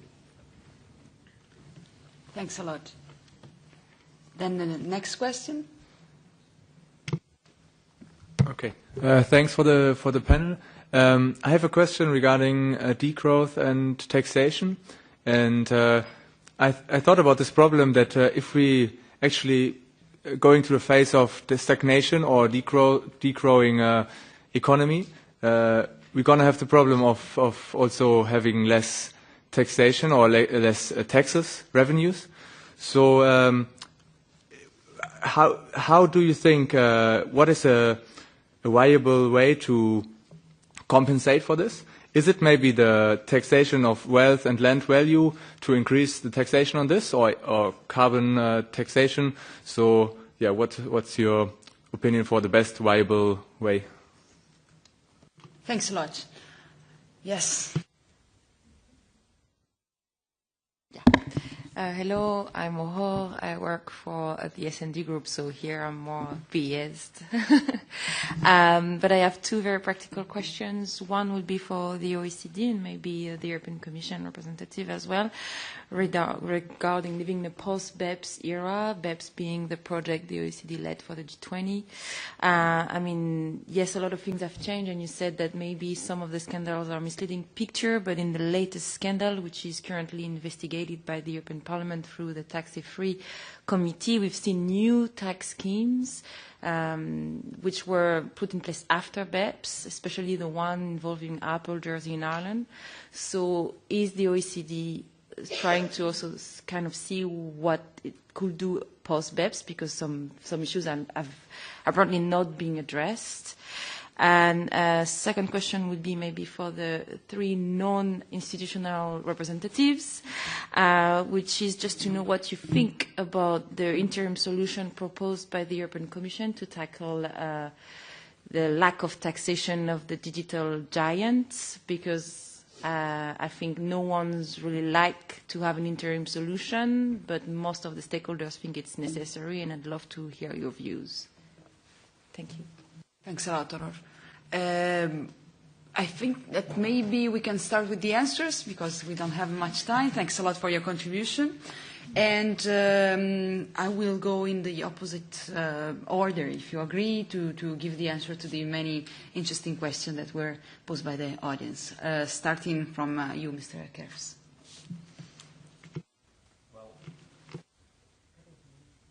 Yeah, I noted a few questions. One is on the use of big data, artificial intelligence. Now, maybe to give you a bit of an anecdote, before 2 years, the exchange of information between countries outside of the EU, there was no system for that. So it's only since last year that we have a secure communication channel that allows countries to securely exchange information from one country to the other. So just to give you a flavor of technology. Now, we are working on, in the context of the automatic exchange with tax administrations of the more developed countries, on effective ways of using the information received. And in that context, there are a number of countries that are looking at smart ways and data analysis and use of big data and how you put it all together to make more effective use of the information. When it comes to blockchain, this is something that comes back very often also in the FTA, which brings together the commissioners. But I think this is still at a very early stage. And so far, I have not yet seen the brilliant idea that I can see spreading very quickly amongst tax administrations. Do you want me to continue with other questions? If you have others, yes, because then we will have to close in about 10 minutes. Yeah, there was a question about what post-BEPS. That's a very good question. I mean, when it comes to aggressive tax planning, we do have a steady group that deals only with aggressive tax planning, where people share new schemes and find ways to address those schemes. That is ongoing. Of course, the biggest challenge imminently now is the taxation of the digital economy, by far, I think, and that will have far-going effects, I think. And then another topic that has received a lot of attention and that we have started working upon is tax certainty. Because with all these measures, there is also that have been introduced recently, there is also a bit of a need to provide more tax certainty to taxpayers, and that is a hot topic. I think that also has the support of G20. I don't know whether any other questions addressed to me. I don't think so. Okay. Thanks a lot. And then we move to Tove. Thank you very much. Just one also a response to the debate up here on the panel. On automatic information exchange between countries. Just to say there's full agreement on the fact that this information should be treated confidentially, and if Malawi is not able to treat it confidentially, then Switzerland should not send information to Malawi. There's full agreement on that. But what there seems to be some different views on is whether the OECD standard commits Switzerland to share information with everyone else. It commits Switzerland to share with if they share with no one, then they will be criticized and rated as not in compliance. But the standard, at least in my, and I can say also in Switzerland's, it appears, point of view, they're not committed to share with Malawi and everyone else, no matter how ready they are to receive information. So because Switzerland exchanges with EU, they are exchanging with someone. But we've also been asking EU governments for years, are you willing to share information with developing countries? And we get very unclear answers. So just to be clear, that they're not obliged to share with everyone, and this is a problem. I'm happy to discuss it on the basis of the standard. If it's been changed, then I'm super happy, I just want to say. But I haven't heard of any changes. On the questions, there are so many. I'll just try a few of them. On the carbon tax and the fact that we need to solve the climate problem, I think it's a super question. My background is that before this, I was a climate campaigner, and one of the things I got really tired of was that there's never any money. I mean, what governments commit to is close to super unrealistic. There's no money for the transition. Promising 100 billion by 2020, it's happened before. It's not going to happen. That's what happens to these pledges of money. So this is one reason why I changed. I found a lot of money, and I think this is really an important thing to see this in the context of the climate problem. The carbon tax has one issue, which is that it might impact poor people very hard if they need to pay more for fuel or even for public transport. And the fact that they might get that money back, it can be difficult. That would really have to be insured. So carbon taxes, it's important to make sure they don't become regressive and hit the poorest hard. And the other part of this is that there's just a new paper from Gabriel Zuckman that points out that oil companies are very active users of tax havens. Like there's some of the usual suspects there that also show up in the tax research. On the penalties, do corporations pay penalties? It's a funny question because the cases that the Commission has started against, for example, Apple and Starbucks and other big multinationals, what the Commission is demanding is that, for example, Ireland collects the tax from Apple. They're trying to force Apple to collect over 13 billion euros. And I just heard yesterday that the money is now in an account. They actually got it from Apple.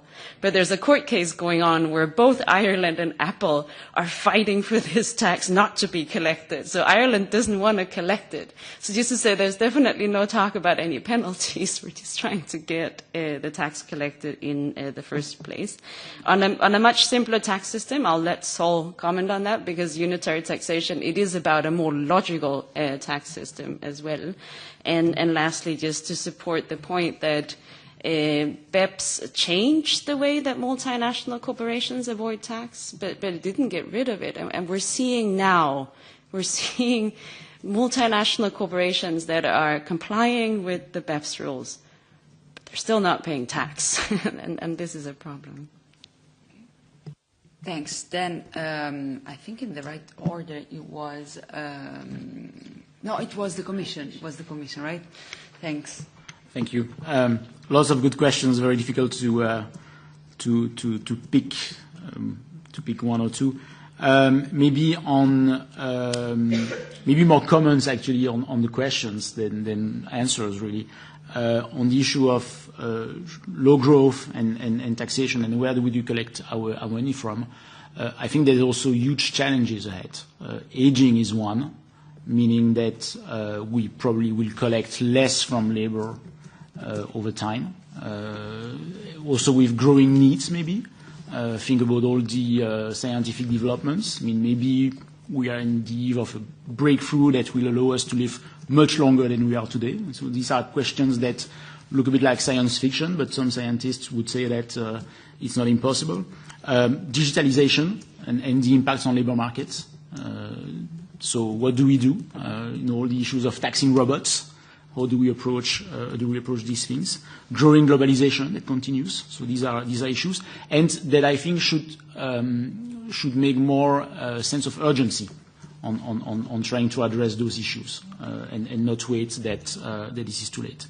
On the maybe another answer on the impact on tax evasion on tax morale. I don't know who asked these questions, but indeed it's one of the important elements is that you see that in behavioral science that if someone evades, then you're probably more likely to evade yourself because you say, well, that's unfair. But beyond that, also there are many reasons why we want to look at this.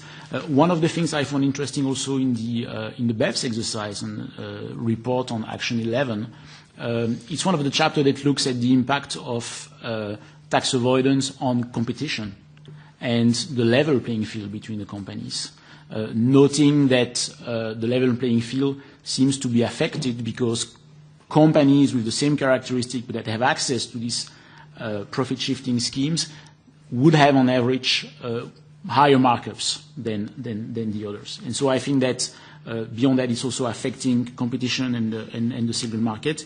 If you look at the CCTB proposals, the two overarching objectives were both an issue of still being economically competitive as Europe and also tax fairness, that everybody pays the fair share. Maybe I go on bilateral answers for the others for the sake of time. Then we go to Sol Piciotto. Thanks.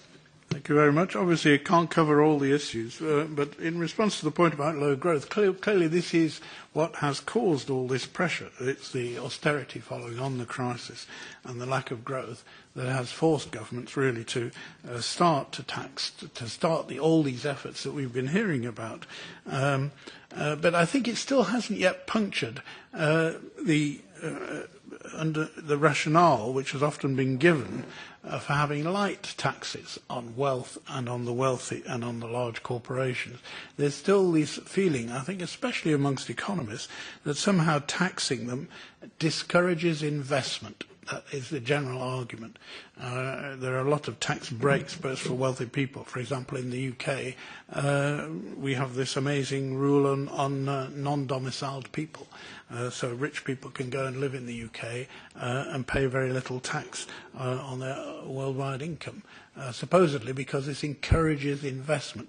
When you actually look at the reality, these extraordinarily wealthy people don't know what to do with their wealth. They get into incredible vanity projects like Elon Musk and rockets to the moon and so on. I mean, it really is a myth that really annoys me. And I've already talked about the importance of taxing the retained earnings of large corporations, which I think would do a lot, because really I think one of the underlying causes of low growth is overaccumulation of capital, and it's not being directed. I mean, it's amazing we talk about low growth, and we still have such a high proportion of the world's population living in poverty.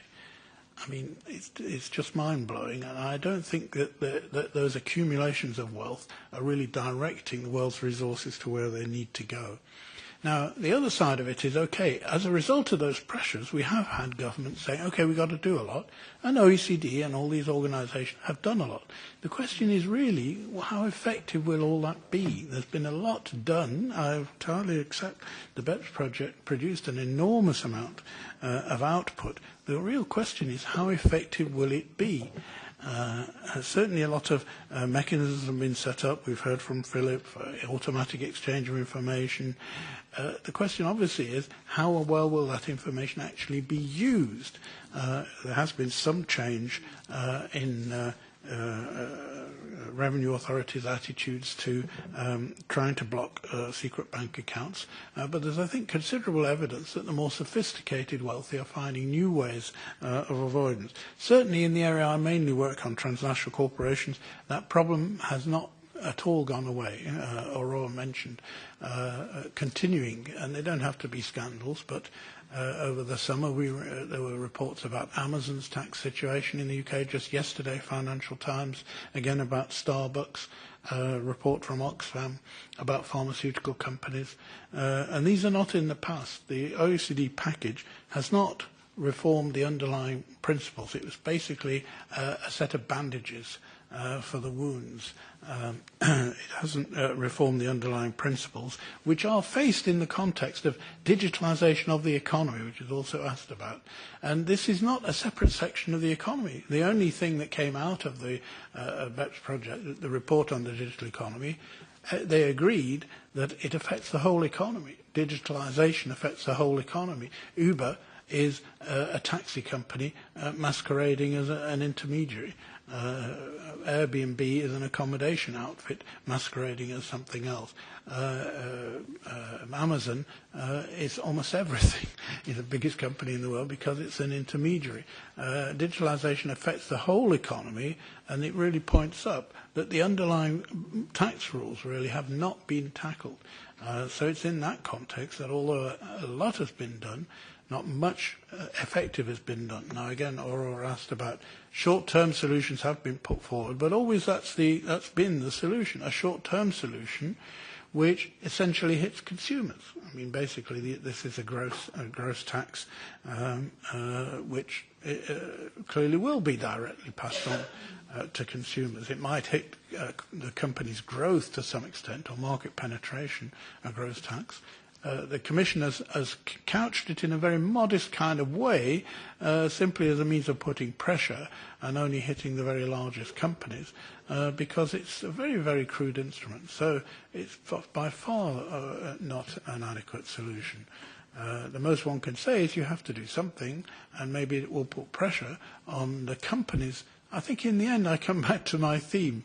The multinational companies should consider themselves and should be considered as global citizens with obligations as well as rights. They've managed to entrench their rights through investment agreements, through ensuring that both national and international rules are in the direction they want them.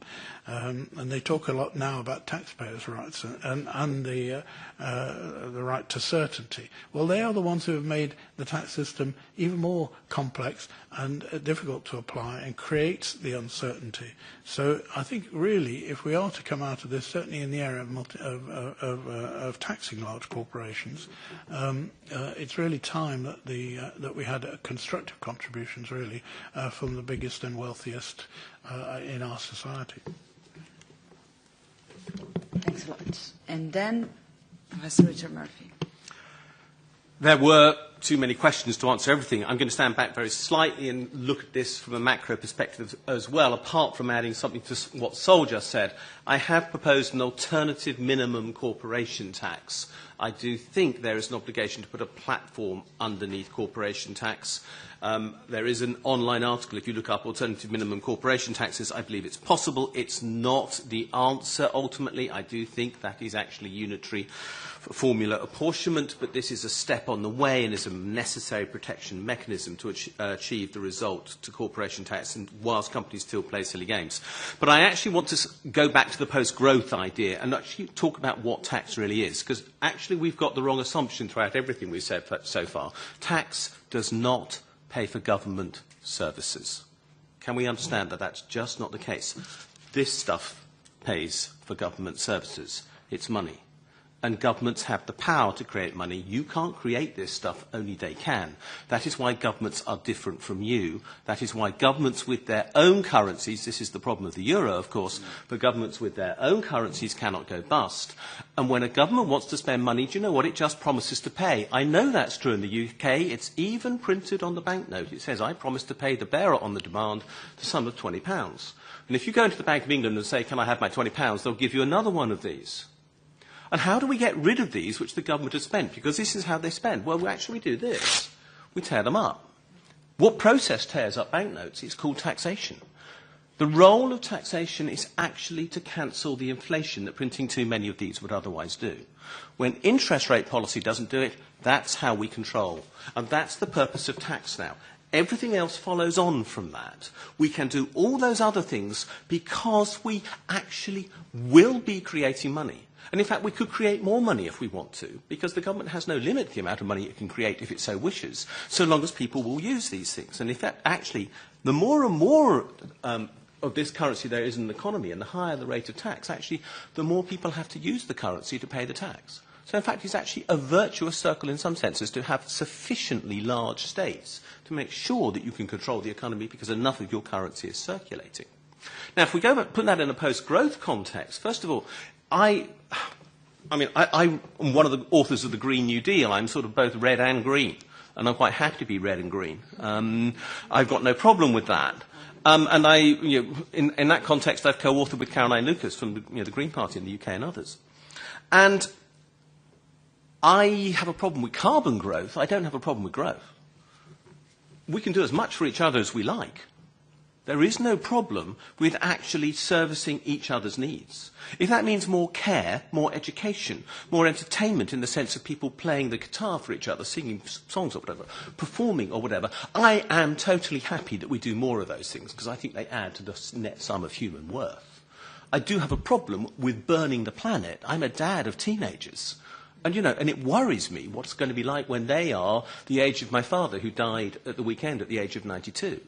What is this world going to be if they reach my dad's age before he left us? And I think that's really serious. Now, tax can have a role in this, but not as much as regulation. If we really want to stop carbon usage, we have to use regulation. Tax is a fantastic thing. I read a book called The Joy of Tax. Boy, do I believe in this stuff. But we have to understand there are limits to what tax can do. And sometimes we just have to slap down and say, no, you just don't do it. We don't stop you with a bit of incentive and a bit of nudge. No, we sometimes have to say, you may not use carbon in this way. So I don't have a problem with carbon taxation. I do unless, and you made the point very firmly, it is deeply regressive, carbon taxation. Because, unfortunately, the highest burden will fall on those who consume most as a proportion of their income, and that's on low incomes. So unless there is a heavy policy of redistribution, which would have to include wealth taxation, and would also require us to think of benefits as part of the taxation system, which requires us to go into subjects like job guarantees, but also into universal basic incomes, and perhaps both, which are a necessary corollary of modern monetary theory, which I've just explained to you, because that is what modern monetary theory is, that we tear up notes when we print money, then we are going to be in a real problem. Now, that requires major rethinking of how this all works. In 2014, I'm going to close with this thought, though. In 2014, the Bank of England actually issued a statement saying every economics textbook is wrong on banking. Banks do not take in savings and then lend money. They make loans, and the money is then deposited. The circle runs the other way round from what economics had said. And they actually admitted it, and I was one of those who helped put the pressure on them to make that reverse process. We have to do this with regard to taxation as well. People pay tax because government has created income for them. When the government spends, it doesn't go into a black pit. It actually becomes somebody's income. And it may be yours. Actually, it's mine, because I'm funded by the EU. I mean, I'm working on a Kerfs project funded by Horizon 2020, which is funded by the EU. So I'm funded by, literally this Parliament at the end of the day. And that's my income.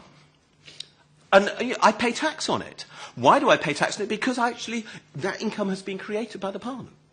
Now, that to me is really important. You have to understand that we create income and then we tax it. And governments have this massive positive role. It's not a negative role. But we have to reverse our logic. We tax because governments spend. We don't tax to let governments spend. And when we fully understand the role of tax, then we'll have the economic revolution, which will get us out of the mess and the austerity that we have suffered for far too long, and we will actually see the world in a different way. That's the real dream for me. Thanks. An expensive argument. An expensive argument. It's all right, by the way. The supermarkets take them when they're sellotaped together. I've tried it many times. Thanks a lot, Professor Murphy, and thanks really to all of our speakers of today. It was an amazing, a very interesting discussion and confrontation. I hope that all of you that have posed questions have had your answer. Otherwise, maybe you will try to stop our speakers before they leave the room.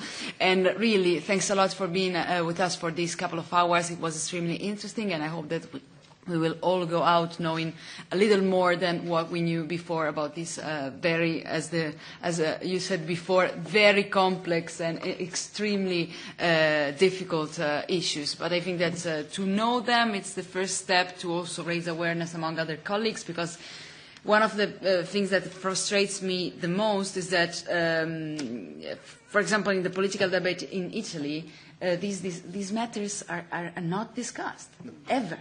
And it's crazy, because I think that, so many people are worried about the rise of populism, but we could be more popular than populist if we talk about this. Yeah. So that's why we really have to focus and give the right instrument to understand better what is going on, and also to fight in a more effective way to shape, let's say, the dream that you were just talking about a couple of minutes ago. So thanks a lot for being here, and I hope to see you soon in the next workshops. Bye-bye.